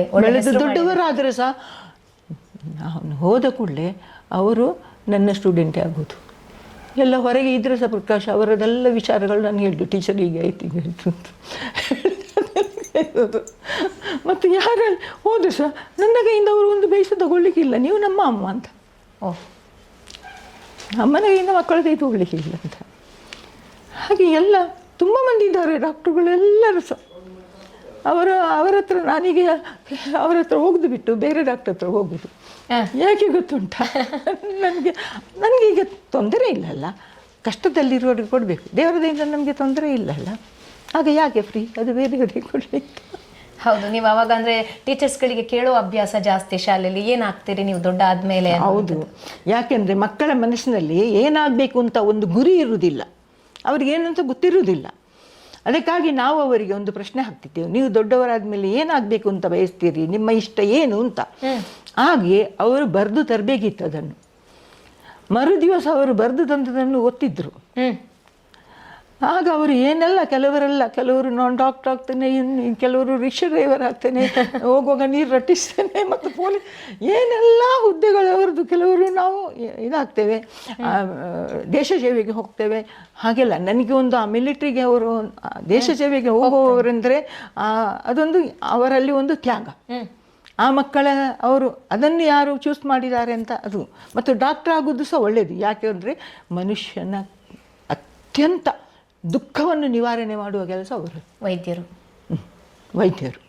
ಅದು ವೃತ್ತಿ ಸಹ ನಮ್ಮ ಶಿಕ್ಷಕರ ವೃತ್ತಿ ಹಾಗೆ ಬಹಳ ಪವಿತ್ರವಾದದ್ದು. ನೋವನ್ನು ಅದನ್ನು ಪರಿಹಾರ ಮಾಡುವವರು ಅವರು. ಡಾಕ್ಟ್ರುಗಳ ಮಾತಿನಿಂದಲೇ ಅರ್ಧ ನೋವು ಕಡಿಮೆ. ಹೌದು, ಖಂಡಿತ. ಅವರು ಔಷಧ ಏನು ಕೊಡದಿದ್ರೂ ಚಿಂತೆ ಇಲ್ಲ, ಧೈರ್ಯದ ಮಾತುಗಳು ಸಾಕಾಗುತ್ತೆ. ಅವರ ಧೈರ್ಯದ ಮಾತುಗಳೇ. ನಾಳೆ ಸಾಯುವನಾದರೆ ನೀನೊಂದು 10 ವರ್ಷ ಬದುಕ್ತಿ ಅಂತ ಹೇಳ್ತಾರೆ. ಅಷ್ಟೇ ಸಾಕಾಗುತ್ತೆ ಅಂತ, ಅಷ್ಟೇ ಸಾಕಾಗ್ತದೆ ಅವರಿಗೆ. ಹುಷಾರಾಗ್ತಾರೆ ಎಷ್ಟೋ ಮಂದಿ. ಆದ ಕಾರಣ ದೇವರ 2ನೇ ಇದಂದರೆ ಡಾಕ್ಟ್ರೆ, ದೇವರೇ. ಹಾಗೆ ಈಗ ಲಿಟಲ್ ಫ್ಲವರ್ ಅನ್ನುವಂತಹ ಶಾಲೆಯಲ್ಲಿ 38 ವರ್ಷಗಳಷ್ಟು ಕಾಲ ಒಂದು ಸುದೀರ್ಘ ಅವಧಿಯಲ್ಲಿ ಒಂದೇ ಶಾಲೆಯಲ್ಲಿ ಸೇವೆಯನ್ನು ಸಲ್ಲಿಸಿದ್ದೀರಿ. ನಾನು ಅಂದರೆ ಮದುವೆ ಆದಮೇಲೆ ಸಹ ನನಗೆ ನನ್ನ ಗಂಡವೇ ಮತ್ತು ಅವರು HLಲ್ಲೆಲ್ಲ ಇದ್ದರು, ಅದನ್ನು ಬಿಟ್ಟು ಬಂದು ಮತ್ತೆ ಅವರೇ ಇಲ್ಲಿ, ನನ್ನ ಅತ್ತೆ ಮಗವೇ ಅವರು ಮತ್ತೆ ಇಲ್ಲಿ ಬಂದು ಅವರೇ ಇಲ್ಲಿ ಸೆಟ್ಲ್ ಆದರು. ಅವರು HL ಸೂಪರ್ವೈಸರ್ ಆಗಿದ್ರು. ಆಮೇಲೆ ಅಲ್ಲಿ ಏನೋ ಅವರಿಗೆ ಸಮಸ್ಯೆ, ವರ್ಕರ್ಸ್ಗಳಿಗೆ ನಿಂತರು ಅಂತ ಹೇಳಿ ಸ್ವಲ್ಪ ಇವರಿಗೆ ಸಸ್ಪೆಂಡ್ ಮಾಡಿದ್ರು ಅಂತ ಅವರು ಅದನ್ನು ಬಿಟ್ಟೇ ಬಂದರು ಕೆಲಸ ಬಿಟ್ಟು. ಆಮೇಲೆ ಬಂದು ಅವರು ಮಡಿಕೇರಿ, ಅವರದ್ದು ಮಡಿಕೇರಿ ಬಾಣಿಮಟ್ಟೆ. ಆಮೇಲೆ ಅವರು ಪುತ್ತೂರಲ್ಲೇ ಬಂದು ಇಲ್ಲಿ ರತ್ನ ಎಲೆಕ್ಟ್ರಿಕಲ್ಸ್ ಅಂತ ಎಲೆಕ್ಟ್ರಿಕ್ ಶಾಪ್ ಓಪನ್ ಮಾಡಿ ಇಲ್ಲೇ ನಿಂತರು. ನಿಮ್ಮ ವೃತ್ತಿ ಬದುಕಿಗೆ ಯಾಕೆಂದ್ರೆ ನಾನು ಬಿಟ್ಟು ಹೋಗ್ಬೇಕಲ್ಲ ಇಲ್ಲಿಂದ. ನನಗೆ ಅವರ ಅಲ್ಲಿ ಹೋಗ್ಲಿಕ್ಕೆ ನಾನು ನೀರಿನಿಂದ ತೆಗೆದ ಮೀನಿನಾಗೆ ಆಗ್ತೇನೆ. ಹೌದು, ನೀವು ಯಾಕಂದ್ರೆ ಇಲ್ಲಿಯ ಮಕ್ಕಳು, ಇಲ್ಲಿಯ ವಿದ್ಯಾರ್ಥಿಗಳು, ಇಲ್ಲಿಯ ಮತ್ತೆ ಊರು, ನೆರೆಕರೆ ನಮ್ಮವರು, ಅವರನ್ನೆಲ್ಲ ಬಿಟ್ಟು. ಯಾಕಂದ್ರೆ ಮೊದಲಿನ ಟೀಚರ್ಸ್ ಅಂತ ಹೇಳಿದ್ರೆ ಊರಿಗೆ ಟೀಚರ್ ಅವರು ಅಲ್ವಾ, ಎಲ್ಲರ ಬಾಯಲ್ಲಿ ಅವರು ಟೀಚರೇ. ಹೌದು.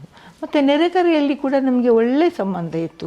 ನಮ್ಮ ನೆರೆಕರೆಯಲ್ಲಿ ಎಲ್ಲರೂ ಮುಸ್ಲಿಂ, ಕ್ರಿಶ್ಚಿಯನ್ಸ್ ಎಲ್ಲ ಇದ್ದರು. ನಾವು ಒಟ್ಟಿಗೆ ಒಬ್ಬರ ಮನೆಗೆ ಒಬ್ಬರು ಅವರ ಹಬ್ಬದ ಸಮಯದಲ್ಲಿ ಕೊಡುವುದು ಮಾಡುವುದು, ಅವರು ಮಕ್ಕಳಿಗೆ ಅವರ ಮನೆಗೆ ಕರೆದುಕೊಂಡು ಅವರು ಇದು ಮಾಡೋದು, ಅದೆಲ್ಲ ಇತ್ತು ಎಲ್ಲ. ಈಗ ನೀವು ಶಿಕ್ಷಕರಾಗಿದ್ದಾಗ ನಿಮ್ಮ ವೃತ್ತಿ ಬದುಕಿನ ಆಚೆಗೆ ಈಗ ನಿಂತು ನೋಡಿದ್ರೆ ನಿಮಗೆ ಹೇಗೆ ಅನ್ಸುತ್ತೆ ಮೇಡಮ್? ಈ ಒಂದು ಈಗಿನ ಶಿಕ್ಷಣ ಪದ್ಧತಿಯನ್ನು ನೋಡಿದಾಗ, ಶಿಕ್ಷಣ ಪದ್ಧತಿ ನೋಡುವಾಗ ನನಗೆ ಮನಸ್ಸಿಗೆ ತುಂಬಾ ವ್ಯತ್ಯಯ ಆಗ್ತದೆ.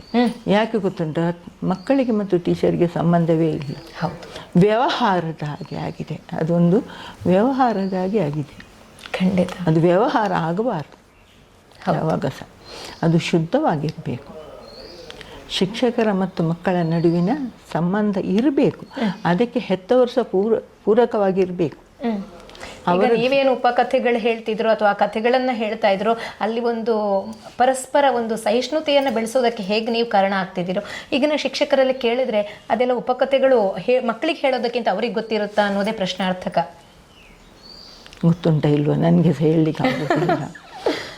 ಯಾಕಂದ್ರೆ ಬರೀ ಅಂಕಕ್ಕಷ್ಟೇ ಓದಿಸುವಂತಹ ಪದ್ಧತಿ ಈಗ ನಮಗೆ ಉಂಟಲ್ಲ. ನನಗೆ ಓದುವ ಅಭ್ಯಾಸ ಬಂದದೆಂದರೆ, ನಾನು 5ನೇ ತರಗತಿಯಲ್ಲಿರುವಾಗ ಆಗ ನಮಗೆ ಲೈಬ್ರರಿಯಲ್ಲಿದ್ದ ಮಕ್ಕಳಿಗೆ ಆಗುವ ಪುಸ್ತಕಗಳೆಲ್ಲ ತಂದುಕೊಟ್ಟು ನೀವು ಓದಬೇಕು ಅಂತ ಇದನ್ನೆಲ್ಲ ಆಮೇಲೆ ತೆಗೆದು ಒಳಗೆ ಇಡ್ತಿದ್ರು ನಮ್ಮ ಶಿಕ್ಷಕರು. ಹಾಗೆ ನನಗೆ ಎಂತಾಯಿತು, ಅದನ್ನು ಓದಿ ಓದಿ ಓದಿ ನನಗೆ ಓದುವ ಆಸಕ್ತಿ ಬಂತು. ಆಮೇಲೆ ನಾನು ಪುಸ್ತಕದ ಹುಳುವಾದೆ.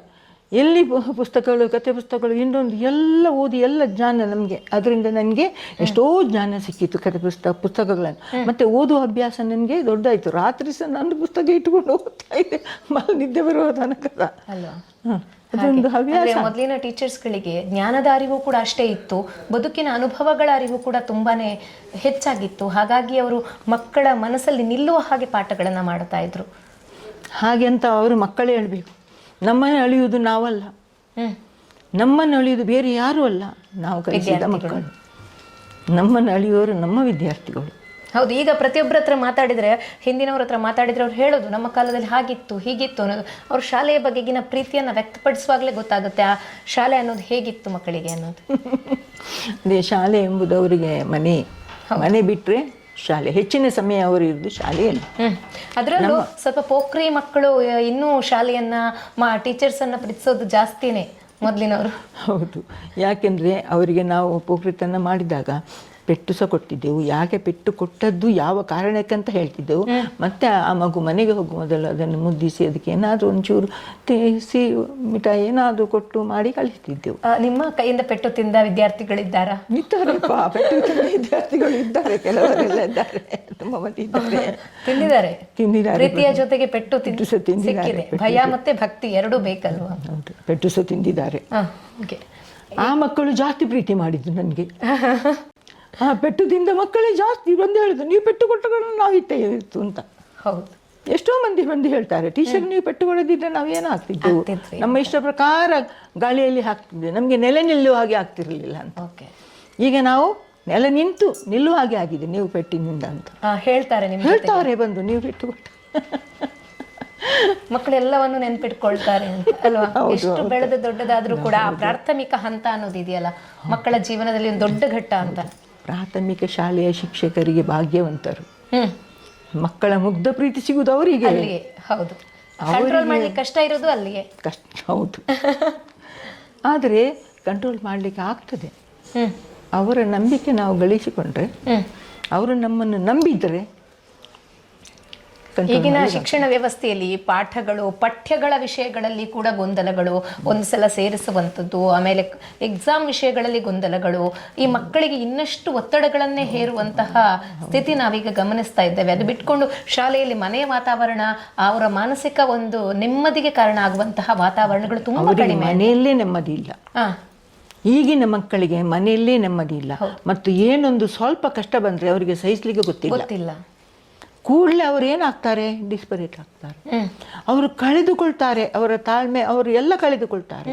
ಹಾಗಾಗಿ ಅವರು ಸುಸೈಡ್ ಮಾಡಿಕೊಳ್ಳುವ ಪ್ರಯತ್ನ ಮಾಡ್ತಾರೆ ಅಥವಾ ಮಾನಸಿಕವಾಗಿ ಹೋಗ್ತಾರೆ. ಮೊದಲು ಅವರಿಗೆ ಮನೆಯಲ್ಲಿ ನಾವು ಶಿಕ್ಷಕರು ಸ್ವಲ್ಪ ಪೆಟ್ಟು ಕೊಡ್ತೀವಿ, ಅದು ತಿಂದು ಅಭ್ಯಾಸ ಇತ್ತು ತಾಳ್ಮೆ. ನಾವು ಬೈದದ್ದು ತಿಂದು ಸಹ ತಾಳ್ಮೆ ಗಟ್ಟಿ ಆಗ್ತಿದ್ರು.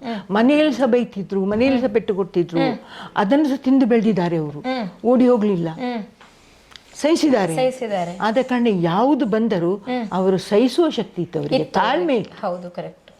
ಇಲ್ಲಿ ಈಗ ಒಂದಿಬ್ರು ಮಕ್ಕಳು ಮನೆಯಲ್ಲಿ ಪ್ರೀತಿಯ ವಾತಾವರಣ.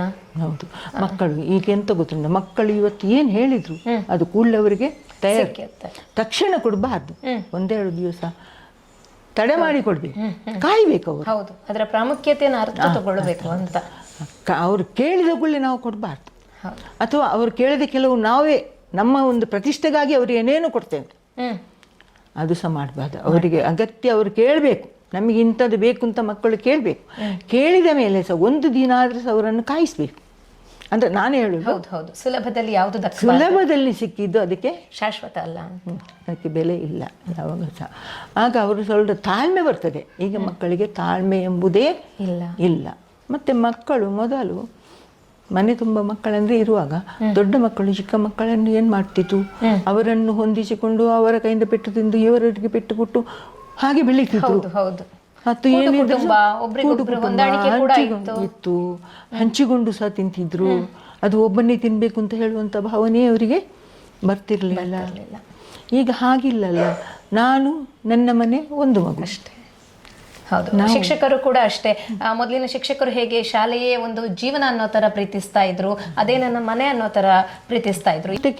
ಈ ಮಕ್ಕಳಿಗೀಗ ಎಲ್ಲರಕ್ಕೆ ಪಾಸ್ ಅಂತ ಹೇಳಿ ಫೇಲ್ ಅಂತ ಇಲ್ಲದೆ ಇರುವ ಕಾರಣ ಅವರಿಗೆ ಅದು ತಾಳ್ಮೆ ಇಲ್ಲ ಒಂದು. ಮತ್ತೆ ಅವರು ಅದರಲ್ಲಿ ಬರೀಲಿಕ್ಕೆ ಬಾರದಿರೋರು ಮುಂದೆ ಹೋಗ್ತಾರೆ. ಆಗ ಅವ್ರು ಏನಾಗ್ತಾರೆ, ಬರೆಯದಿದ್ರು ಚಿಂತೆ ಇಲ್ಲ, ಓದದಿದ್ರು ಚಿಂತೆ ಇಲ್ಲ, ನಮ್ಗೆ ಫೈಲ್ ಇಲ್ಲ, ನಾವು ಪಾಸ್ ಆಗ್ತೀವಿ ಅಂತ. ಮೊದಲು ಹಾಗೆ ಆಗ್ತಿರಲಿಲ್ಲ, ಅವರನ್ನು ಫೇಲ್ ಮಾಡ್ತಿದ್ದೆವು. ಮತ್ತೆ ಒಂದು ಸ್ವಲ್ಪ ಸಮಯ ಅವರನ್ನಿಟ್ಟು ಅವರಿಗೆ ನಾವು ಪ್ರಯತ್ನ ಪಟ್ಟು ಮುಂದೆ ಅವರಿಗೆ ಏನ್ ಮಾಡ್ತಿದ್ದೆವು, ಕಲಿಸುವಂತ ಪ್ರಯತ್ನ ಆಗ್ತಾ ಇತ್ತು. ಮುಂದಿನ ಕ್ಲಾಸಿಗೆ ಅವರು ಅದಕ್ಕೆ ಇದಾದ್ರೆ ಹೌದು ಮನೆಯವರು ಆದ್ರೆ ಮತ್ತೆ ಮನೆಯವರು ಕೂಡ ಸ್ವಲ್ಪ ಪ್ರಯತ್ನ ಮಾಡ್ತಿದ್ರು ಆಗ. ಮನೆಯವರಿಗೆ ಸಹ ಹೇಳ್ತಿದ್ರು ಸ್ವಲ್ಪ ನೀವು ಮಾಡಿ ಅಂತ. ಏನೂ ಇಲ್ಲದವರಿಗೆ ನಮ್ಗೆ ಏನು ಹೇಳಲಿಕ್ಕಿಲ್ಲ, ಅವ್ರಿಗೆ ಟೈಮ್ ಇಲ್ಲ, ಆಗ ನಾವೇ ಮಾಡ್ಬೇಕು.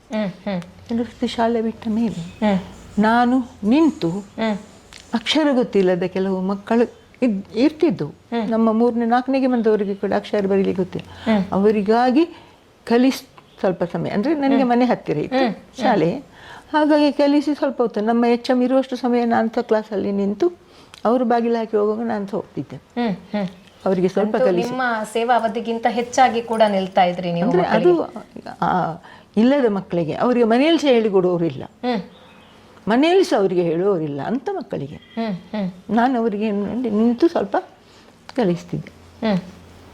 ಆಗ ನನ್ನ ಒಟ್ಟಿಗೆ ಕೆಲವು ಮಕ್ಕಳು ಸಹ ನಿಲ್ತಿದ್ರು, ದೊಡ್ಡ ಗೊತ್ತಿದ್ದ ಮಕ್ಕಳು ಸಹ, ಕೆಲವರು ಹುಷಾರು ಮಕ್ಕಳು ಸಹ ನಿಲ್ತಿದ್ರು, ಅವರು ಸಹ ಅವರಿಗೆ ಸಹಾಯ ಮಾಡ್ತಿದ್ರು. ಆ ಮಕ್ಕಳು ಒಟ್ಟಿನಲ್ಲಿ ಎಲ್ಲರನ್ನ ಬೆಳೆಸುವಂತಹ ಕೆಲಸ ಆಗ್ತಾ ಇತ್ತು ಶಾಲೆಯಲ್ಲಿ. ಮಕ್ಕಳು ಸಹ ಅವರು ಸಹ ಅವರಿಗೆ ಸಹಾಯ ಮಾಡ್ತಿದ್ರು. ಹಾಗೆ ಮತ್ತೆ ಒಂದು ಹುಡುಗ ಇದ್ದ ನನ್ನ ಕ್ಲಾಸಲ್ಲಿ, ಅನಂತ ಕೃಷ್ಣ ಅಂತ ಒಬ್ಬ ಹುಡುಗ ಇದ್ದ. ಅವನುಂಟಲ್ಲ, ಯಾವ ಮಕ್ಕಳು ಸಹ ಅವನನ್ನು ಪ್ರೀತಿಸ್ತಿರ್ಲಿಲ್ಲ, ಅವನಿಗೆ ಒಂದು ವಸ್ತು ಆಚೀಚೆವರೆಗೆ ಹಂಚಿಕೊಡ್ತಿರಲಿಲ್ಲ, ಎಂತ ಮಾಡ್ತಿರ್ಲಿಲ್ಲ. ಆದರೆ ಶಾಲೆಯಲ್ಲಿ ನಾನು ನಿಂತಷ್ಟು ಹೊತ್ತು ಅವನು ಸಹ ನಿಲ್ತಿದ್ದ, ಹುಷಾರು ಕಳೀಲಿಕ್ಕೆ ಅವನು ಸಹ ನಿಲ್ತಿದ್ದ. ಆಮೇಲೆ ನಾನು ಶಾಲೆಯಿಂದ ಹೊರಟ ಮೇಲೆ ಅವನು ಹೊರಡೋದು. ಆಗ ಒಂದು 2 ದಾರಿ ಇತ್ತು, ಫಿಲ್ಮಿನ ಕಾಲೇಜಿನ ಆಚೆಯಿಂದ ಹೋಗೋ ದಾರಿ, ಈಚೆಯಿಂದ ಹೋಗೋ ದಾರಿ ಇತ್ತು. ಒಂದು ಸರ್ತಿ ಅವನ ಮನೆಯಲ್ಲಿ ಅವನು ಬರಲಿಲ್ಲ ಅಂತ ಹೇಳಿ ಅವರ ತಂದೆ ಹುಡುಕಿ ಬಂದಿದ್ದಾರೆ. ಮನೆಗೆ ಬರುವಾಗ ಅವನು ನನ್ನ ಒಟ್ಟಿಗೆ ಬರಲಿಲ್ಲ, ಅವನು ಆ ಅಡ್ಡದಾರಿಯಿಂದ ಹೋಗಿದ್ದಾನೆ. ಆಮೇಲೆ ಅಲ್ಲಿ ಹೋಗಿ ಮನೆಗೆ ಹೋಗಿದ್ದಾನೆ. ಅಷ್ಟು ಹೊತ್ತು ಅವನು ಸಹ ನಿಲ್ತಿದ್ದ. ಆಮೇಲೆ ಅವನು ಶಾಲೆಗೆ ಹೋಗೋದೇ ಇಲ್ಲ ಅಂತ ಕೂತ್ಕೊಳ್ತಿದ್ದ. ಹೈಸ್ಕೂಲಿಗೆ ಹೋದ ಮೇಲೆ ಅವನಿಗೆ ಅದು ಅಷ್ಟು ಮತ್ತೆ ಅವನಿಗೆ ಒತ್ತಾಯ ಮಾಡಿ ಅವನ ಅಕ್ಕ ಅಣ್ಣ ಹುಷಾರು ಕಲೀಲಿಕ್ಕೆ, ಇವನು ಸಹ ಬುದ್ಧಿವಂತ, ಶಾಲೆಗೆ ನಾನು ಬೇಡ, ಸಾಕು ನನಗೆ ಇಷ್ಟು ಅಂತ. ಮತ್ತೆ ಅವನಿಗೆಲ್ಲ ಹೇಳಿ ವಿದ್ಯೆಯ ಮಹತ್ವ ಏನು ಅಂತ, ನಮಗೆ ಏನೂ ಇಲ್ಲದಿರೋ ವಿದ್ಯೆ ಒಂದು ನಮ್ಮ ಬಳಿಯಲ್ಲಿ ಇರಲೇಬೇಕು, ನೀನು ಕೆಲಸ ಮಾಡದಿದ್ದರೂ ಚಿಂತೆ ಇಲ್ಲ, ನೀನು ಕಲೀಲೇಬೇಕು ಅಂತ ಹೇಳಿದ ಮೇಲೆ ಮತ್ತೆ ಕಲಿತು ಈಗ ಅವನು ಎಷ್ಟು ದೊಡ್ಡ ಪೋಸ್ಟಲ್ಲಿದ್ದಾನೆ, ಅವನು ದೊಡ್ಡ ಪೋಸ್ಟಲ್ಲಿದ್ದಾನೆ. ಅವನ ಅಕ್ಕ ಇಂಜಿನಿಯರ್ ಆಗಿದ್ಲು, ಅಣ್ಣ ಬ್ಯಾಂಕಿನೆಲ್ಲ ಅವರು ಕಲಿತಿದ್ದಾರೆ, ಇವನು ಮಾತ್ರ ಹಿಂದೆ ಇದ್ದದ್ದು. ಆಮೇಲೆ ಮದುವೆಗೆ ಕರೀಲಿಕ್ಕೆ ಬಂದಿದ್ದ ನನಗೆ, ನಿಮ್ಮ ನೆನೆಸ್ಕೊಂಡು ಬಂದರು. ಹೌದು. ಓಕೆ, ಇದು ಮಕ್ಕಳ ಕತೆ. ಆದರೆ ಅಲ್ಲಿ ನಿಮ್ಮ ಸಹ ಶಿಕ್ಷಕರ ಬಗ್ಗೆ ಹೇಳೋದಾದರೆ ಮ್ಯಾಮ್? ಎಲ್ಲ ನಮ್ಮ ಶಿಕ್ಷಕರು ಎಂತ ಗೊತ್ತುಂಟ, ನಮ್ಮದು ಶಾಲೆ ಅಲ್ಲ ಕುಟುಂಬ. ಓಕೆ. ಶಾಲೆಯಲ್ಲಿ ನಮ್ಮ ಎಲ್ಲ ಶಿಕ್ಷಕರು ಒಬ್ಬರೇ ಇನ್ನೊಬ್ಬರು, ಅವರದ್ದು ಏನಿದ್ರು ನಾವು ಕಷ್ಟ ಸುಖ ಎಲ್ಲವನ್ನು ಮಾತನಾಡ್ತಿದ್ದೆವು, ಹಂಚಿಕೊಳ್ಳು. ಮಧ್ಯಾಹ್ನ ಒಂದು ಊಟದ ಟೈಮಲ್ಲಿ ಎಲ್ಲರೂ ಸಹ ಶಾಲೆಯಿಂದ ಮನೆಯಲ್ಲೇ ಶಾಲೆಗೆ ತಂದೆ ಊಟ ಮಾಡ್ತಿದ್ದೆವು. ಆಗ ನಮ್ಮ ರೂಮಿನಲ್ಲಿ ನಾವು ಎಲ್ಲ ಹಂಚಿಕೊಳ್ಳೋದು, ಏನು ಸಮಸ್ಯೆ ಇನ್ನೊಂದು ಮತ್ತೊಂದು ಎಲ್ಲ ಹಂಚಿಕೊಳ್ಳೋದು, ಒಬ್ಬರು ಇನ್ನೊಬ್ಬರಿಗೆ ಸಹಾಯ ಮಾಡೋದು, ಕೆಲವರಿಗೆ ತೊಂದರೆಯಲ್ಲಿ ಇದ್ದವರಿಗೆ ಸಹಾಯ ಮಾಡೋದು. ಈಗ ನನಗೆ ಸಹ ನನ್ನ ಮಕ್ಕಳಿಗೆ ಸ್ವಲ್ಪ ನನಗೆ ಅವರಿಗೆ ಎಜುಕೇಷನ್ ಕೊಡುವಾಗೆಲ್ಲ ಇದೆಲ್ಲ ಕೊಡಲಿಕ್ಕಿತ್ತು, ಡೊನೇಷನ್ ಎಲ್ಲ ಅದಕ್ಕೆ ಕೊಡಲಿಕ್ಕಿಲ್ಲ. ಆಗ ನಮ್ಮ ಸ್ಟಾಫಿನವರು ನನಗೆ ಕೊಟ್ಟಿದ್ದಾರೆ, ದುಡ್ಡು ಕೊಡ್ತಿದ್ರು, ಸಹಾಯ ಮಾಡಿದ್ದಾರೆ, ನನ್ನ ಮಕ್ಕಳು ಓದಿದ್ದಾರೆ. ನನಗೆ ಸ್ವಲ್ಪ ಪ್ರಾಬ್ಲಮ್ ಇತ್ತು, ನನ್ನ ಶಿಕ್ಷಕರು ನನಗೆ ಎಷ್ಟೋ ಆರ್ಥಿಕ ಸಹಾಯವನ್ನು ಮಾಡಿದ್ದಾರೆ. ಯಾರೆಲ್ಲ ನೆನಪಾಗ್ತಾರೆ ಈಗ? ಎಲ್ಲರೂ ಇದ್ದಾರೆ, ಎಲ್ಲ ನಮ್ಮ ಶಿಕ್ಷಕರು ಎಲ್ಲರೂ ಮಾಡಿದ್ದಾರೆ. ಅಂದರೆ ಮುಖ್ಯವಾಗಿ ಒಬ್ಬರು ಜಸಂತ ಟೀಚರ್ ಅಂತ, ಅವರು ಈಗ ತೀರಿ ಹೋದರು. ಮತ್ತೊಬ್ಬರು ರೋಸ್ಲಿ ಟೀಚರ್ NDS ಮಾಸ್ಟರ್ ಅವರದ್ದು. ಹಾಗೆ ಮತ್ತೊಬ್ಬರು ಕ್ಲಾರ, 4-5 ಮಂದಿ ನನಗೆ ತುಂಬ ಆರ್ಥಿಕವಾಗಿ ಸಹ ಸಹಾಯ ಮಾಡಿದ್ದಾರೆ. ಅವರು ಕೂಡಲೇ ನನಗೆ, ನಾನು ಹೇಳಿದ ಕೂಡಲೇ ಮಕ್ಕಳಿಗೆ ಹೀಗೆ ಫೀಸ್ ಕಟ್ಟಲಿಕ್ಕೆ ಬೇಕಿತ್ತು, ಎಂತ ಮಾಡೋದು ಅಂತ ಗೊತ್ತಾಗೋದು. ಯಾಕೆ ನಿಮಗೆ ನಾವು ಕೊಡ್ತಿರ್ತೇವಾ? ಕೂಡಲೇ ಕೊಡ್ತಿತ್ತು. ನಾನು ಡೊನೇಷನ್ ಕೊಟ್ಟು ವಿವೇಕಾನಂದ ಪಾಲಿಟೆಕ್ನಿಕಲ್ಲಿ ನನ್ನ ಮಕ್ಕಳನ್ನು ಓದಿಸಿದ್ದೇನೆ, ಯಾಕೆಂದರೆ ಅಲ್ಲಿ ಡೊನೇಷನ್ ಎಲ್ಲ ಕೊಡಲಿಕ್ಕಿತ್ತು. ನನಗೆ ಸಹಾಯ ಮಾಡಿದ್ದಾರೆ ವಿದ್ಯಾಭ್ಯಾಸಕ್ಕೆ ಸಹ ನನ್ನ ಶಿಕ್ಷಕರು. ಈಗ ನಿಮಗೆ ಸಹೋದ್ಯೋಗಿಗಳನ್ನ ನೆನಪಿಸ್ಕೊಳ್ಳೋದಾದ್ರೆ ಯಾರೆಲ್ಲ ಹೆಸರು ನೆನಪು ಬರುತ್ತೆ? ಯಾರದು? ನಿಮ್ಮ ಒಟ್ಟಿಗಿದ್ದ ಟೀಚರ್ಸ್ಗಳೆಲ್ಲ ಎಲ್ಲರೂ ಸಹ ನನಗೆ ಆತ್ಮೀಯರೇ. ಪುತ್ತೂರಲ್ಲಿ ಕೆಲವರು ತೀರಿ ಹೋದ್ರು, ಜಸಂತ ಟೀಚರ್ ಒಬ್ಬರು ತೀರಿ ಹೋದ್ರು. ಬೇರೆ ಟೀಚರ್ಸ್ಗಳು ಪ್ರತಿಭಾ ಟೀಚರ್ ಅಂತ ಇದ್ರು, ಸಂಜೀವ್ ಶೆಟ್ಟರ ಒಂದು ಅಕ್ಕನ ಮಗಳು ಅವರಿದ್ರು. ಅವರು ಸಹ ಹಾಗೆ ಮಕ್ಕಳಿಗೆ ಏನೆಲ್ಲ ತಂದು ಮಕ್ಕಳಿಗೆ ಅವರು ಕೊಡ್ತಿದ್ರು. ಊಟ ಮಾಡುವಾಗ ಮಕ್ಕಳಿಗೆಲ್ಲ ಅವರು ಕೊಡ್ತಿದ್ರು. ಮತ್ತು ಇದಿದ್ದ ಬಡ ಮಕ್ಕಳಿಗೆ ಅವರು ವಸ್ತುಗಳನ್ನು ಅವರ ಮಕ್ಕಳದ್ದು, ಅವರ ಅಕ್ಕನ ಮಕ್ಕಳದ್ದು, ಅವರದೆಲ್ಲ ವಸ್ತುಗಳು ತಂದು ಅವರಿಗೆ ಕೊಡ್ತಿದ್ರು. ಮತ್ತೆ ಒಂದು ಹುಡುಗನನ್ನು ಅವರ ಸಂಜೀವ್ ಶೆಟ್ಟಿ ಅಂಗಡಿಯಲ್ಲಿ ಕೆಲಸಕ್ಕೆ ಸಹ ಸೇರಿಸಿದ್ದಾರೆ ಅವರ ಅಂಗಡಿಗೆ. ಹಾಗೆಲ್ಲ ಅವರು ತುಂಬ ಮಾಡ್ತಿದ್ರು ಪ್ರತಿಭಾ ಟೀಚರ್ ಅಂತ ಅವರು. ನನ್ನ ಮಗಳು ಕೆಲವು ಸತಿ ಊಟ ಮಾಡಲಿಕ್ಕೆ ತೊಂದರೆ ಮಾಡುವ, ಅವಳಿಗೆ ಬಾಯಿಗೆ ಕೊಡ್ತಿದ್ರು ಅವರು. ಓಹೋ. ಎಷ್ಟು ಮಕ್ಕಳು ಮೇಡಮ್ ನಿಮಗೆ? ನನಗೆ 3 ಮಕ್ಕಳು. 2 ಗಂಡು ಮಕ್ಕಳು, 1 ಮಗಳು. ಈಗ ನನ್ನ ಮಗಳೊಟ್ಟಿಗೆ ಅವರಿಬ್ಬರು ಮಂಗಳೂರಲ್ಲಿದ್ದಾರೆ. ನನಗೆ ಪುತ್ತೂರು ಬಿಟ್ಟು ನಾನು ಹೋಗುದಿಲ್ಲ. ಮಕ್ಕಳು ಉದ್ಯೋಗದಲ್ಲಿದ್ದಾರಾ ಹೇಗೆ? ಉದ್ಯೋಗ ಅವರವರ ಬದುಕು ಅವರು ಮಾಡ್ತಾ ಇದ್ದಾರೆ. ಸ್ವಂತ ಮನೆ ಅಂತ ಮಾಡಲಿಲ್ಲ, ಅದು ಬಾಡಿಗೆ ಕಟ್ಟಿಕೊಂಡು ಅವರ ಜೀವನ ಅವರು ಮಾಡ್ತಾ ಇದ್ದಾರೆ. ಅವರ ಸಂಸಾರ ಅವರದ್ದುಂಟು. ಹಾಗೆ ನಾನು ಪುತ್ತೂರನ್ನು ಬಿಟ್ಟು ಹೋಗ್ತಿಲ್ಲ. ಯಾಕೆಂದ್ರೆ ಪುತ್ತೂರು ನನ್ನದು. ಇಲ್ಲಿ ಎಲ್ಲರೂ ನನ್ನ ಎಲ್ಲರೂ ಬಿಟ್ಟರು ಪುತ್ತೂರನ್ನು ಬಿಡೋದಿಲ್ಲ ಅಂತ ಒಂದು ಮಾತೇ ಇದೆ. ನಾನು ಪುತ್ತೂರಿಗೆ ಹೋಗಲಿಲ್ಲ. ಮತ್ತು ನನ್ನ ಮಗಳಂದ್ರೆ ಅವಳ ಗಂಡ ಆದ್ಮೇಲೆ ಇದ್ದಾಗ ಅವಳಿಗೆ ಅಲ್ಲಿ ಅವರಿಗೆ ಬೇರೆ ಕಡೆ ಎಲ್ಲ ಹೋಗುವಾಗ ಅವಳು ಬಂದು ಪುತ್ತೂರಲ್ಲಿ ನಿಲ್ತಿದ್ದದ್ದು. ಆಮೇಲೆ ಅಲ್ಲಿಂದ ಈ ಮಕ್ಕಳ ವಿದ್ಯಾಭ್ಯಾಸಕ್ಕಾಗುವಾಗ ಸಹ ಅವಳು ಪುತ್ತೂರಲ್ಲಿ ನಿಂತದ್ದು.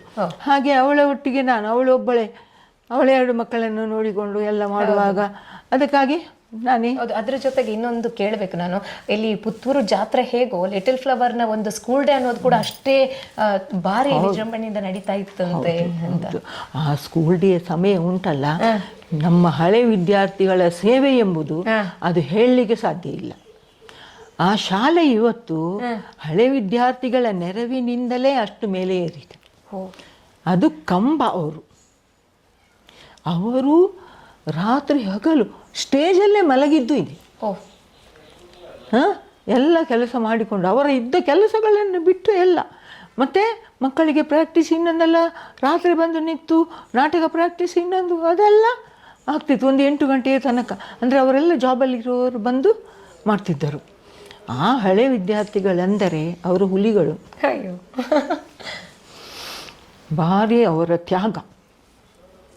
ನಿಮ್ಮ ವಿದ್ಯಾರ್ಥಿಗಳು? ನಮ್ಮ ವಿದ್ಯಾರ್ಥಿಗಳು ತ್ಯಾಗ. ನಾವು ಸಹ ನಿಲ್ತಿದ್ದೇವೆ ಅವರೊಟ್ಟಿಗೆ. ನಾನು ಮತ್ತು ಇನ್ನೊಬ್ಬರು ಐರಿಷ್ ಟೀಚರ್ ಅಂತ ಇದ್ರು, ನಾವಿಬ್ಬರು ಸಹ ನಿಲ್ತಿದ್ದೆವು. ಶತಮಾನೋತ್ಸವ ಆಚರಿಸುವಂತಹ ಸಂಭ್ರಮದಲ್ಲಿದೆ ಲಿಟಲ್ ಫ್ಲವರ್ ಶಾಲೆ. ಹೌದು, ನೀವೆಲ್ಲ ಭಾಗಿಯಾಗೋದ್ರಲ್ಲಿ ಇದ್ದೀರಿ ಅದರಲ್ಲಿ? ಹೌದು. ನಮಗೆ ಮತ್ತು ಸ್ಟೇಜು ಅದು ಇದೆಲ್ಲ ಇರಲಿಲ್ಲ ಆಗ. ಸ್ಟೇಜಿಗೆ ನಾವು ಫಿಲಮಿನ ಹೈಸ್ಕೂಲಿನ ಸ್ಟೇಜಲ್ಲಿ ನಾವು ನಾಟಕ ಅದೆಲ್ಲ ಮಾಡ್ತಿದ್ದದ್ದು. ಕಡೆಗೆ ನಮಗೆ ಸ್ಟೇಜ್ ಆಗಬೇಕಿತ್ತು. ಅವರು ನಮ್ಮ ಹಳೆ ವಿದ್ಯಾರ್ಥಿ ಡಿ ಸೋಜಾ ಅಲ್ಲಿದ್ದು. ಅವರು ಮತ್ತು ಬಾಬು ಶೆಟ್ಟಿ, ಕೆ ಪಿ ಶೆಟ್ಟಿ ಹಳೆ ವಿದ್ಯಾರ್ಥಿಗಳು. ಅವರೆಲ್ಲ ಸೇರಿ ನಾಟಕ, ಇವರೊಂದು ಟೈಲರ್ KN ಟೈಲರ್ ಅಲ್ಲ, ಅವರದ್ದು ನಾಟಕ ಮಾಡಿಸಿ ಅದರಿಂದ ಹಣ ಕಲೆಕ್ಟ್ ಮಾಡಿ ನಮ್ಮ ಶಾಲೆಯ ಸ್ಟೇಜ್ ಇದರಲ್ಲಿ ಸೈಂಟ್ ಫ್ರಾನ್ಸಿಸ್ ನೋಡು ಸ್ಟೇಜ್ ಕಟ್ಟಿದಲ್ವಾ. ಅಯ್ಯೋ, ಟೀಚರ್ ಮಾತುಗಳನ್ನು ಕೇಳಿದಾಗ ನನಗೊಂದ್ಸಲ ಆ ದಿನಗಳನ್ನೆಲ್ಲ ಕಣ್ಮುಂದೆ ನೋಡಿದ ಹಾಗಂತ ಆ ಥರದ ಅನುಭವ ಆಗುತ್ತೆ. ಒಬ್ಬ ಶಿಕ್ಷಕಿಯಾಗಿದ್ದುಕೊಂಡು ಸಾರ್ಥಕವಾಗಿ ಸೇವೆಯನ್ನು ಸಲ್ಲಿಸಿರುವಂತಹ ನೀವು ಈಗಿನ ಶಿಕ್ಷಕರಿಗೆ ಒಂದು ಕಿವಿ ಮಾತನ್ನು ಹೇಳೋದಾದರೆ ಏನು ಹೇಳ್ತೀರಿ ಮೇಡಮ್? ನಾನು ಹೇಳೋದು ಇಷ್ಟೇ, ಮಕ್ಕಳ ನಂಬಿಕೆಯನ್ನು ಅವರು ಪಡೆದುಕೊಳ್ಬೇಕು ಮತ್ತು ಮಾಡುವ ಕೆಲಸವನ್ನು ನಾವು ದೇವರಿಗೆ ಅರ್ಪಣೆ ಪ್ರಾಮಾಣಿಕತೆಯಿಂದ ಮಾಡಬೇಕು. ಕೆಲಸಕ್ಕೆ ನಮ್ಮ ವಂಚನೆ ಮಾಡಬಾರ್ದು. ಬಸವಣ್ಣನವರು ಹೇಳಿದಾಗೆ ಕಾಯಕವೇ ಕೈಲಾಸ, ಅದರಲ್ಲಿಯೇ ನಮಗೆ ತೃಪ್ತಿ, ಉದ್ಧಾರ. ಮತ್ತು ಒಂದು ಮಾತಂದರೆ, ನಾವು ಇನ್ನೊಬ್ಬರಿಗೆ ಯಾವಾಗ ಸಹ ಕೆಟ್ಟದನ್ನು ಮಾಡಬಾರ್ದು. ಅದು ನಮ್ಮ ಕೈಯಲ್ಲಿರುವುದು. ಉಪಕಾರ ಮಾಡಲಿಕ್ಕೆ ನಮಗೆ ಅವಕಾಶ ಸಿಕ್ಕಿದ್ರೆ ನಾವು ಮಾಡುವ, ಅದು ನಮಗೆ ಭಾಗ್ಯ. ಉಪಕಾರ ಮಾಡಲಿಕ್ಕೆ ಆಗದಿದ್ದರೂ ಉಪದ್ರ ಮಾತ್ರ ಖಂಡಿತ ಮಾಡಬಾರ್ದು. ನಾನು ಎಲ್ಲ ಮಕ್ಕಳಿಗೆ ಹೇಳಿದಷ್ಟೇ, ನೀವು ಕೆಟ್ಟದ್ದು ಮಾತ್ರ ಯಾರಿಗೂ ಮಾಡಬೇಡಿ ಅಂತ. ಮಕ್ಕಳಿಗೆ ಕಿವಿ ಮಾತ್ರ ನಾನು ಹೇಳಿದಷ್ಟೇ. ನನ್ನ ಆತ್ಮೀಯ ಎಲ್ಲರಿಗೆ ಹೇಳುವುದಷ್ಟೇ, ನೀವು ಹೇಗಾದರೂ ಕಷ್ಟವ ಇನ್ನೊಂದು ಏನೇ ಇರಲಿ ಪ್ರಾಮಾಣಿಕತೆಯಿಂದ ಬದುಕಬೇಕು ಅಂತ. ಇನ್ನೊಬ್ಬರಿಗೆ ನಮ್ಮ ಸ್ವಾರ್ಥಕ್ಕಾಗಿ ಇನ್ನೊಬ್ಬರಿಗೆ ಕೆಟ್ಟದನ್ನು ಖಂಡಿತ ಮಾಡಬಾರ್ದು. ಸುಳ್ಳು ಮೋಸ ವಂಚನೆಯಿಂದ ಅವರನ್ನು ಸೋಲಿಸಬಾರ್ದು, ಅದು ಮಾಡಬಾರ್ದು. ನಾನು ಯಾರಿಗೆ ಸಹ ಎಲ್ಲರಿಗೆ ಹೇಳುವುದಷ್ಟೇ, ನನ್ನ ಆತ್ಮೀಯರಿಗೆ ಸಹ ನನ್ನ ವಿದ್ಯಾರ್ಥಿಗಳಿಗೆ ಸಹ ನಾನು ಹೇಳಿದಷ್ಟೇ. ಹಾಗಾಗಿ ಇರಬೇಕು ನಿಮ್ಮ ವಿದ್ಯಾರ್ಥಿಗಳೆಲ್ಲ ಒಂದು ಬದುಕಲ್ಲಿ ಗಟ್ಟಿತನವನ್ನು, ಕಷ್ಟ ಇದ್ರೂ ಸಹ ಪ್ರಾಮಾಣಿಕತೆಯಿಂದ ಬದುಕ್ತಾ ಇದ್ದಾರೆ ಹೆಚ್ಚಿನ ಮಕ್ಕಳು. ಆ ಸಾರ್ಥಕತೆ ಇದೆ ನಿಮಗೆ. ನನಗೆ ಆ ಮಕ್ಕಳ ಅದು ನನಗೆ ಖುಷಿ ಆಗ್ತದೆ ಆ ಮಕ್ಕಳನ್ನು ನೋಡುವಾಗ. ಅವರು ಸಿಗ್ತಾರೆ, ಸಿಕ್ಕಿದಾಗ ಎಲ್ಲ ಬಂದು ಅಥವಾ ಕೆಲವರು ಮನೆಗೆ ಬಂದು ಮಾತನಾಡಿ ಹೋಗ್ತಾರೆ. ಇಲ್ಲಿ ಏನು ಹೇಳ್ತೀರಿ ನಿಮ್ಮ ಹಳೆ ವಿದ್ಯಾರ್ಥಿಗಳಿಗೆ, ನಿಮ್ಮ ವಿದ್ಯಾರ್ಥಿಗಳಿಗೆ? ಎಂತ ಹೇಳಲಿಕ್ಕುಂಟು. ಅವರದ್ದೇನಾದ್ರು ಸಮಸ್ಯೆ ಅದು ಇದ್ರೆ ಹೇಳ್ತಾರೆ, ಅದಕ್ಕೆ ನನ್ನ ಹತ್ರ ಏನಾದ್ರು ಪರಿಹಾರ ಕೇಳ್ತಾರೆ. ಅಥವಾ ಬೆಳೀತಾ ಇದ್ದಾರೆ, ದೊಡ್ಡ ಹೆಸರು ಮಾಡ್ತಾ ಇದ್ದಾರೆ, ಅದನ್ನು ಸಹ ಹೇಳ್ತಾರೆ. ಮತ್ತೆ ಏನಾಯ್ತು ಅಂತ ಅವರು ಹೇಳ್ತಾರೆ, ಅವರ ವಿಷಯವನ್ನು ಹಂಚಿಕೊಳ್ತಾರೆ ನನ್ನ ಹತ್ರ. ಈಗ ಬೆಳೆದು ದೊಡ್ಡವರಾಗಿದ್ದಾರೆ, ಹಣವಂತರಾಗಿದ್ದಾರೆ, ಸಮಾಜಕ್ಕೆ ಏನಾದ್ರೂ ಶಿಕ್ಷಕರು ಹೇಳಿದ್ದನ್ನ ಕೇಳಿ ಬೆಳೆದಂತವ್ರು. ಹೌದು, ಮೊನ್ನೆ ಎಂತ ಗೊತ್ತುಂಟಾ, ಒಂದು ಸರ್ತಿ ಹೀಗೆ ನಮ್ಮ ಮಕ್ಕಳು ಹೀಗೆ ಹೋದಾಗ ನನ್ನ ಮಗಳ ಹತ್ರ ಎಲ್ಲ ಕೇಳುವಾಗ ಆಗ ಒಬ್ಬ ಹುಡುಗ ಕೇಳಿದಂತೆ, ಹೇಗಿದ್ದಾರೆ ಟೀಚರು? ಅವರಿಗೆ 79 ವರ್ಷ ಕಳಿತೀಗೆ 80ನೇ ವರ್ಷಕ್ಕೆ ಕಾಲಿ ಇಡ್ತಾರೆ, ನಾಡ್ದು ಅವರ ಬರ್ತ್ಡೇ ಅಂತ ಹೇಳಿದಂತೆ. ಜುಲೈ 27ಕ್ಕೆ ನನ್ನ ಬರ್ತ್ಡೇ, ಅವ್ರದ್ದು ಬರ್ತ್ಡೇ ನನಗೆ. ಈಗ ಅವರು 79 ಕಳೆದು 80 ವರ್ಷಕ್ಕೆ ಕಾಲಿ ಇಡ್ತಾ ಇದ್ದಾರೆ ಅಂತ ಹೇಳಿದಂತೆ. ಆ ಮಕ್ಕಳು ಬೇರೆ 4-5 ಒಟ್ಟಿಗೆ ಕ್ಲಾಸಿನಲ್ಲಿ ಇದ್ದವರು ಸೇರಿಕೊಂಡು ಆ ಮಕ್ಕಳು ಬಂದಿದ್ದಾರಲ್ಲ ಬರ್ತ್ಡೇ ದಿವಸ ವಿಶ್ ಮಾಡಲಿಕ್ಕೆ ನನಗೆ, ಅವರ ಫೋಟೋಸ್ ಹಾಕಿದ್ದಾರೆ. ನನಗೆ ಗೊತ್ತೇ ಇಲ್ಲ ನಿಮ್ಮ ಬರ್ತ್ಡೇಯನ್ನ ಸೆಲೆಬ್ರೇಟ್ ಮಾಡಿದ್ದು ನಿಮ್ಮ ಸ್ಟೂಡೆಂಟ್. ಹೌದು. ಮತ್ತೊಂದು ಇನ್ನೊಬ್ಬ ಸ್ಟೂಡೆಂಟ್ ನನ್ನದು ದಿಲೀಪ್ ಅಂತ, ಅವನು ಒಂದು ಮಹಾಲಿಂಗೇಶ್ವರನ ಫೋಟೋ ತಂದು ಕೊಟ್ಟು ಹೋಗಿದ್ದಾನೆ ನನಗೆ. ಫ್ರೂಟ್ಸ್ ಎಲ್ಲ ತಂದು ಮಹಾಲಿಂಗೇಶ್ವರನ ಫೋಟೋ ತಂದು ಕೊಟ್ಟು ಹೋಗಿದ್ದಾನೆ. ಅವರು ಅಲ್ಲ ಹೇಳೋದು, ಅವರಿಗೆ ಕೊಡಬೇಕು ಅಂತ ಅನಿಸಿತು ಟೀಚರ್ ನಿಮಗೆ ಅಂತೆ, ಹಾಗೆ ತಂದೆವು ನಾವು ಅಂತ. ಈಗ ನಿವೃತ್ತಿಯಾಗಿ 20 ವರ್ಷಗಳು ಕಳೀತು. ನೀವು 20 ವರ್ಷಗಳು 38 ವರ್ಷಗಳ ಕಾಲ ಶಾಲೆಯಲ್ಲಿ ಶಿಕ್ಷಕಿಯಾಗಿದ್ರಿ, 20 ವರ್ಷಗಳು ನಿವೃತ್ತಿ ಬದುಕನ್ನು ಕಳೀತಾ ಇದ್ದೀರಿ. ಹೇಗೆ ಅನಿಸ್ತಾ ಇದೆ? ನನಗೆ ಖುಷಿ, ಸಮಾಧಾನ, ತೃಪ್ತಿ ಉಂಟು. ಒಂದು ಆರೋಗ್ಯದ ವಿಚಾರ ಮಾತ್ರ ನನಗೆ ತೊಂದರೆ, ಮತ್ತೆ ಎಂತ ಇಲ್ಲ. ಆದ್ರೂ ಗೊತ್ತಾಗ್ತಾ ಇಲ್ಲ ಆರೋಗ್ಯದ ಅದು. ಮಕ್ಕಳು ಬಂದಾಗ ಅದೇ ನನ್ನ ಮಗಳು ಹೇಳ್ತಿದ್ಲು, ಆ ಮಕ್ಕಳು ನನ್ನ ವಿದ್ಯಾರ್ಥಿಗಳು ಬರ್ತ್ಡೇಗೆ ಬಂದ ದಿವಸ, ನೀವು ನಮ್ಮ ನೆನಪೇ ಇಲ್ಲ ನಿಮಗೆ ಅಂತ ನಿಮ್ಮ ಮಕ್ಕಳು ಹೇಳ್ತಾರೆ. ನನ್ನ ಮಗಳು ಮತ್ತೆ ನನ್ನ ಚಿನ್ನು ಹೇಳ್ತಿದ್ದದ್ದು, ಯಾಕಂದ್ರೆ ವಿದ್ಯಾರ್ಥಿಗಳ ಪಾಲಿನ ಹೌದು, ನೀವು ಅವರೊಟ್ಟಿಗೆ ನಮ್ಮ ನೆನಪೇ ಇಲ್ಲ ಅಂತ. ಅವ್ರು ಕೇಕ್ ಕಟ್ ಮಾಡಿ ಎಲ್ಲ ತಿನ್ನಿಸುವಾಗ ನಾನು ಅವರಿಗೆ ತಿನ್ನಿಸೋದು, ಇವರಿಗೆ ತಿನ್ನಿಸ್ಲಿಲ್ಲ. ನೀವು ನಮಗೆ ಕೇಕೇ ತಿನ್ನಿಸ್ಲಿಲ್ಲ ಅಂತ ಕೇಕ್ ತಂದು ಕಟ್ ಮಾಡಿದ್ರು. ಮೇಡಮ್, ಇನ್ನೊಂದು ಮುಖ್ಯವಾದ ಪ್ರಶ್ನೆಯನ್ನು ನಾನು ನಿಮ್ಮಲ್ಲಿ ಕೇಳಲೇಬೇಕು. ನೀವೊಂದು ಕನ್ನಡ ಮಾಧ್ಯಮ ಶಾಲೆಯ ಶಿಕ್ಷಕಿಯಾಗಿದ್ದುಕೊಂಡು ಈಗ ನಿಮಗೆ ಗೊತ್ತಿದೆ ಹೇಗಾಗ್ತಿದೆ ಅಂದರೆ, ಕನ್ನಡ ಶಾಲೆಗಳು ಮುಚ್ಚುವ ಹಂತದಲ್ಲಿದೆ, ಕನ್ನಡ ಶಾಲೆಗೆ ವಿದ್ಯಾರ್ಥಿಗಳೇ ಹೋಗ್ತಾ ಇಲ್ಲ ಅನ್ನುವಂತಹ ಪರಿಸ್ಥಿತಿ ಬಂದಿದೆ. ಅದರ ನಡುವೆ ಹೆತ್ತವರಿಗೂ ಕೂಡ ಹೇಗಿದೆ ಅಂತಂದರೆ, ಕನ್ನಡ ಮಾಧ್ಯಮ ಶಾಲೆಗೆ ನಮ್ಮ ಮಕ್ಕಳನ್ನು ಕಳಿಸಿದ್ರೆ ಆ ಮಕ್ಕಳಿಗೆ ಏನು ಉತ್ತಮ ವಿದ್ಯಾಭ್ಯಾಸ ಸಿಗೋದಿಲ್ಲ, ಮುಂದೆ ಅವ್ರು ಬೆಳೆಯೋದಕ್ಕಾಗೋದಿಲ್ಲ ಅಥವಾ ದೊಡ್ಡ ಹುದ್ದೆಗಳನ್ನು ತಗೊಳ್ಳೋದಕ್ಕಾಗೋದಿಲ್ಲ ಅನ್ನುವಂತಹ ಮನಸ್ಥಿತಿ ಹೆತ್ತವರಲ್ಲಿದೆ. ಈ ಬಗ್ಗೆ ನೀವು ಏನು ಹೇಳೋದಕ್ಕೆ ಇಷ್ಟಪಡ್ತೀರಿ? ಕನ್ನಡ ಎಂಬುದು ಅವರ ಸ್ವಂತ ಮಾತೃಭಾಷೆ, ತಾಯಿ ಹಾಗೆ. ಅದು ತಾಯಿ ಹತ್ರ ಒಂದು ಮಗು ಹೇಗೆ ಮಾತನಾಡ್ತದೆ, ಅವನ ಭಾವನೆಗಳು ಇನ್ನೊಂದು ಎಲ್ಲ ತಾಯಿ ಹತ್ರ ಹೇಳ್ಕೊಳ್ತದೆ. ಹಾಗೆ ಕನ್ನಡ ಅವರದ್ದು ಮಾತೃಭಾಷೆ. ಕನ್ನಡದಲ್ಲಿ ಅವರು ಅವರ ಮನಸ್ಸಿನ ಎಲ್ಲ ಭಾವನೆಗಳನ್ನು ಹಂಚಿಕೊಳ್ಳಿಕ್ಕೆ ಮತ್ತು ಅದನ್ನೇ ವೃದ್ಧಿಪಡಿಸಲಿಕ್ಕೆ ಅವರಿಗೆ ಆಗ್ತದೆ. ಬೇರೆ ಭಾಷೆಯಲ್ಲಿ ಅವರಿಗೆ ಅಷ್ಟು ಹಿಡಿತ ಬೇಗನೆ ಬರುವುದಿಲ್ಲ, ಯಾಕೆಂದರೆ ಅದು ಬೇರೆ ಭಾಷೆ. ಅವರು ಮತ್ತೆ ವ್ಯವಹಾರ ಇನ್ನೊಂದಕ್ಕಾಗಿ ಮಾತ್ರ ಆ ಭಾಷೆಯನ್ನು ಉಪಯೋಗಿಸಬೇಕು ಹೊರತು ಅವರ ಮನಸ್ಸಿನ ಭಾವನೆಗಳನ್ನು ಹಂಚಿಕೊಳ್ಬೇಕಾದ್ರೆ ಅಥವಾ ಅವರು ಅಭಿವೃದ್ಧಿ ಆಗಬೇಕಾದ್ರೆ, ಚಿಂತನೆ ಮಾಡಬೇಕಾದ್ರೆ ಅವರು ಕನ್ನಡದಲ್ಲೇ ಮಾಡಬೇಕಾಗ್ತದೆ. ಅದರಲ್ಲಿ ಮಾಡಿದರೆ ಅದು ಅವರಿಗೆ ಶಾಶ್ವತ ಇರ್ತದೆ ಅವರ ಮನಸ್ಸಿನಲ್ಲಿ, ಅದು ಬಾಡಿಗೆಯಾಗಿ ಆಗ್ತದೆ. ಹೌದು, ಬೇರೆ ಭಾಷೆ. ಹೌದು, ಕನ್ನಡವನ್ನ ಕಲಿಯದೇ ಇದ್ರೆ ಎಲ್ಲರನ್ನ ಗೌರವಿಸಿ ತಾಯಿಯನ್ನೇ ಮರೆತ ಹಾಗೆ. ಹೌದು, ಮತ್ತೆ ಕನ್ನಡದಲ್ಲಿ ವಿನಯ ಎಲ್ಲ ಉಂಟು. ಬರೇ ಓದು ಬರಹ ಮಾತ್ರ ಕಲ್ತರ ವಿದ್ಯಾವಂತನಾಗಲಿಲ್ಲ, ಅವನ ಚಿಂತನೆ ಸಹ ಇರಬೇಕು. ಅವನಲ್ಲಿ ಸಮಾಜದ ಬಗ್ಗೆ, ನೆರೆಕರೆಯವರ ಬಗ್ಗೆ, ಹತ್ತಿರದ ಎಲ್ಲ ಪರಿಸರದ ಬಗ್ಗೆ ಆಗ್ಬೇಕಾದ್ರೆ ಅದು ಅವನ ಮಾತೃಭಾಷೆಯಲ್ಲೇ ಆಗ್ಲಿಕ್ಕೆ ಸಾಧ್ಯ ಅಂತ. ಹೌದು, ಅದರಿಂದ ಮಾತ್ರ ಸಾಧ್ಯ ಅದು. ಅದರಲ್ಲಿ ಏನು ಅಭಿವೃದ್ಧಿ ಎಂಥದ್ದು ಮಾಡ್ಬೇಕಾದ್ರೆ ಅವನ ಮಾತೃಭಾಷೆ ಅದರಲ್ಲಿ ಬರಬೇಕು. ಅವನಿಗೆ ಭಾವನೆಗಳು ಅಲ್ಲಿ ಹುಟ್ಟುವುದು, ಭಾವನೆಯೇ ಅವನ ಮಾತೃಭಾಷೆ. ಭಾವನೆಗಳು ಇಲ್ಲದಿದೆ ಮನುಷ್ಯ ಬರೀ ಒಂದು ಬಾಡಿ ಇದ್ರ ಹಾಗೆ, ಅದಕ್ಕೆ ಒಂದು ನೆಲೆ ಇಲ್ಲದ ಹಾಗೆ. ಈಗ ಹೇಗಾಗಿದೆ ಅಂತ ಇಂಗ್ಲಿಷ್ ಮಾತಾಡಿದ್ರೆ ಮಾತ್ರ ದೊಡ್ಡ ಜನ ಅಂತ. ಹೌದು, ಇಂಗ್ಲಿಷು ಬೇಕು ವ್ಯವಹಾರಕ್ಕಾಗಿ. ಭಾಷೆಗಳನ್ನು ಕಲಿಬೇಕು, ಆದಷ್ಟು ಭಾಷೆಗಳನ್ನು ಕಲಿತರೆ ಅದರಿಂದ ಖಂಡಿತ ತಪ್ಪಿಲ್ಲ, ಅವರು ಜ್ಞಾನಿಗಳಾಗ್ತಾರೆ. ಮತ್ತು ಬೇರೆ ವ್ಯವಹಾರಕ್ಕೆಲ್ಲ ಇಂಗ್ಲಿಷ್ ಬೇಕು. ಆದರೆ ಕನ್ನಡ ಮೀಡಿಯಮಲ್ಲಿ ನಮ್ಮ ಕಲಿತವರು ಇವತ್ತು ನಮ್ಮ ಪುತ್ತೂರಿನಲ್ಲಿಯೂ ಹೊರಗಿನಲ್ಲಿಯೂ ಸಹ ದೊಡ್ಡ ದೊಡ್ಡ ಹುದ್ದೆಯಲ್ಲಿದ್ದಾರೆ. ಅವರಷ್ಟು ಚಂದ ನಿಭಾಯಿಸ್ತಾರೆ, ವಿಜ್ಞಾನಿಗಳಾಗಿದ್ದಾರೆ, ಅವರು ಸೈಂಟಿಸ್ಟ್ ಆಗಿದ್ದಾರೆ, ಆಮೇಲೆ ಬೇರೆ ಇನ್ನೊಂದು ಸಂಶೋಧಕರಾಗಿದ್ದಾರೆ, ಎಲ್ಲ ಆಗಿದ್ದಾರೆ. ವೈದ್ಯ ಲೋಕದಲ್ಲಿ ತುಂಬ ಇದ್ದಾರೆ. ಆಮೇಲೆ ಬೇರೆ ಸಹ ಆಡಳಿತಾತ್ಮ MBA ಎಲ್ಲ ಮಾಡಿ ಅದರಲ್ಲಿ ಸಹ ಇದ್ದಾರೆ, ಒಳ್ಳೆ ಆಡಳಿತಗಾರರು ಆಗಿದ್ದಾರೆ. ಯಾಕೆಂದ್ರೆ ಅವರಿಗೆ ಅದು ಅರ್ಥ ಮಾಡಿಕೊಂಡಿದ್ದಾರೆ, ಅವರು ವಿಷಯವನ್ನು ಅರ್ಥ ಮಾಡಿಕೊಂಡಿದ್ದಾರೆ. ಅದು ಮಾತೃಭಾಷೆಯಲ್ಲಿ ಬಂದಾಗ ಅದು ಅವರ ಹೃದಯಕ್ಕೆ ಮುಟ್ಟುತ್ತದೆ. ಇದು ಹುರಿದದು ಹೊರಗಿಂದ ಹೊರಗೆ, ತೋರಿಕೆಗೆ. ಹೃದಯದಿಂದ ಮುಟ್ಟುವುದು ಮಾತೃಭಾಷೆ ಮಾತ್ರ. ಎಷ್ಟು ದೂರ ಎಲ್ಲಿ ಹೋಗಲಿ, ಅಲ್ಲಿ ಅವರಿಗೆ ಒಂದು ಕನ್ನಡ ಮಾತನಾಡೋನು ಕಂಡ ಕೂಡಲೇ ಆ ಮನುಷ್ಯ ಹೋಗಿ ಅಲ್ಲಿ ಅವನ್ನ ಸಂಪರ್ಕ ಮಾಡ್ತಾನೆ, ಅವರ ಹತ್ರ ಸಂಪರ್ಕ ಇಟ್ಟುಕೊಳ್ತಾರೆ, ಅವರನ್ನು ಮೀಟಾಗಿ ಆಗ್ತಾರೆ. ಯಾಕೆಂದರೆ ಆ ಮಾತು ಕೇಳುವಾಗ ಕನ್ನಡದು ಅವರದ್ದು ತಾಯಿಯ ನೆನಪು ಬರ್ತದೆ. ಹೌದು, ಖಂಡಿತ. ಎಷ್ಟು ಭಾಷೆಗಳನ್ನ ಕಲಿತರೂ ಕೂಡ ಕನ್ನಡದ ಬಗೆಗಿನ ಅಭಿಮಾನ ನಮ್ಮಲ್ಲಿ ಇರಲೇಬೇಕು. ಅದು ಇರ್ತದೆ, ಒಳಗೆ ಇರ್ತದೆ, ತೋರ್ಪಡಿಸುವುದಿಲ್ಲ ಅಷ್ಟೇ. ಅವರು ತೋರ್ಪಡಿಸುವುದಿಲ್ಲ. ಈಗ ಕನ್ನಡದಲ್ಲೇ ಇದ್ದವರು ಎಲ್ಲಿಯಾದರೂ ಒಂದು ಕನ್ನಡ ಕಂಡ ಕೂಡಲೇ ಅಥವಾ ತುಳು ಕಂಡ ಕೂಡಲೇ ಅವರ ಹತ್ರ ಸಂಪರ್ಕ ಮಾಡ್ತಾರೆ. ಹಾಗೆ ತುಳು ಸಹ ಹಾಗೆ, ಕನ್ನಡ ಹಾಗೆ ತುಳು ಭಾಷೆ ಸಹ. ಅವರಿಗೆ ಯಾವ ಭಾಷೆ ಗೊತ್ತಿಲ್ಲದಿರೋ ತುಳು ಕಂಡ ಕೂಡಲೇ ಅವರು ನಮ್ಮವರು ಅಂತ ಭಾವನೆ ಬರ್ತದೆ. ಅಲ್ಲಿ ಒಂದು ರೀತಿಯ ಸಂಬಂಧ ಬೆಳೆಯುತ್ತದೆ.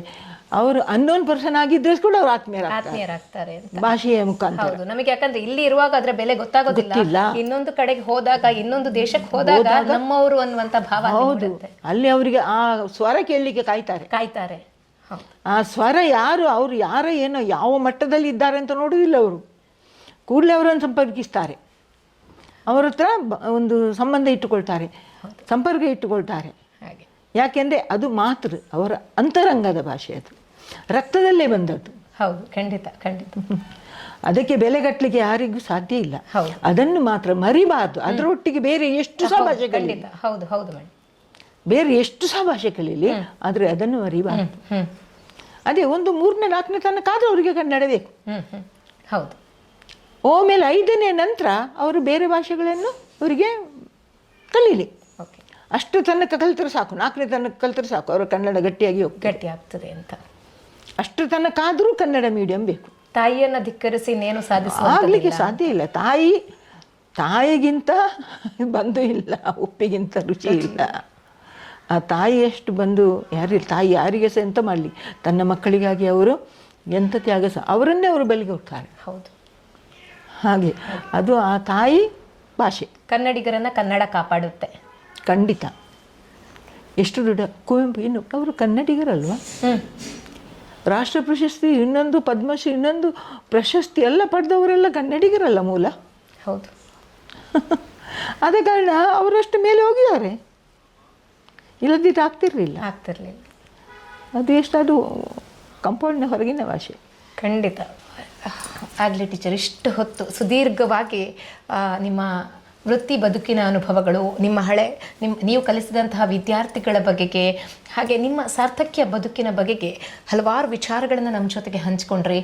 ಈ ಒಂದು 80ರ ಹರಿಯದಲ್ಲೂ ಕೂಡ ನೀವು 16ರ ತರುಣಿಯಂತೆ ಅಷ್ಟು ಲವಲವಿಕೆಯಿಂದ ನಮ್ಮ ಜೊತೆಗೆ ಮಾತನಾಡಿದ್ದೀರಿ.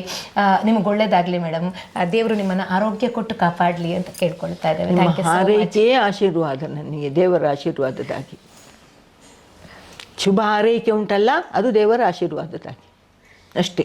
ಧನ್ಯವಾದಗಳು ಮೇಡಮ್, ಸುದ್ದಿಯ ಜೊತೆಗೆ ಇಷ್ಟು ಹೊತ್ತು ಮಾತಾಡಿದ್ದಕ್ಕಾಗಿ. ನಿಮಗೆ ನಾನು ಅಭಿನಂದನೆ ಸಲ್ಲಿಸಬೇಕು. ಎಷ್ಟು ನಮ್ಮ ಶಾಲೆಯ ಎಲ್ಲ ಟೀಚರು ಕೂಡ ಬಹಳ ಉತ್ತಮ ಟೀಚರುಗಳು. ಒಬ್ಬರಿಂದ ಒಬ್ಬರು ಬಹಳ ಮಕ್ಕಳ ಕುರಿತು ಅಷ್ಟು ಇದ್ದವರು, ಕಾಲೇಜು ಇದ್ದವರು. ವೀಕ್ಷಕರೇ, ಇದಾಗಿತ್ತು ಲೀಲಾವತಿ ಟೀಚರ್. ಇವರು ಶಾಲೆಗೆ ಲೀಲಾವತಿ ಟೀಚರ್ ಆದರೂ ಪುತ್ತೂರಿನ ಮನೆ ಮಂದಿಗೆಲ್ಲ ಲೀಲಾ ಟೀಚರ್ ಎಂದೇ ಹೆಸರುವಾಸಿಯಾದವರು. ಮಕ್ಕಳ ಮುದ್ದಿನ ಟೀಚರ ಮನದಾಳದ ಮಾತುಗಳನ್ನು ಕೇಳಿದ್ರಿ. ಇದಾಗಿತ್ತು ಈ ಹೊತ್ತಿನ ವಿಶೇಷ. ನಿರಂತರ ಸುದ್ದಿ ಹಾಗೂ ಮನೋರಂಜನೆಗಾಗಿ ನೋಡ್ತಾ ಇರಿ ಸುದ್ದಿ ನ್ಯೂಸ್ ಪುತ್ತೂರು. ನಿಮ್ಮ ಸೇವೆಗಾಗಿ ಇದೀಗ ಮತ್ತಷ್ಟು ವಿಶಾಲವಾಗಿ ತೆರೆದುಕೊಂಡಿದೆ ಡೇನಿಯಲ್ ಎಂಟರ್ಪ್ರೈಸಸ್.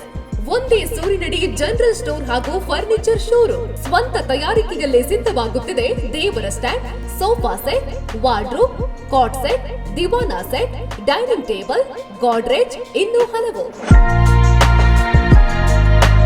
ಡೇನಿಯಲ್ ಇಂಡಸ್ಟ್ರಿಯಲ್ಲಿ ಸಾಗುವಾನಿ ಹಾಗೂ ಹಲಸಿನ ಮರದಿಂದ ತಯಾರಿಸಿದ ಗಟ್ಟಿಮುಟ್ಟಾದ ಫರ್ನಿಚರ್ ಐಟಂಗಳು. 40 ವರ್ಷಗಳಿಂದ ಕಾರ್ಯಾಚರಿಸುತ್ತಿರುವ ಡೇನಿಯಲ್ ಇಂಡಸ್ಟ್ರೀಸ್ 25 ವರ್ಷಗಳಿಂದ ಗುಣಮಟ್ಟದ ಗ್ರಾಹಕ ಸ್ನೇಹಿ ಸೇವೆ ನೀಡುತ್ತಿರುವ Daniel furniture showroom. Daniel enterprises furniture showroom ಹಾಗೂ ಜನರಲ್ ಸ್ಟೋರ್, ಪುತ್ತೂರು, ಮುಕ್ರಪಾಡಿ. ಸಂಪರ್ಕಿಸಿ 9481757193. ಸುದ್ದಿ ಚಾನಲ್, ಕ್ಷಣ ಕ್ಷಣದ ಸುದ್ದಿಗಾಗಿ.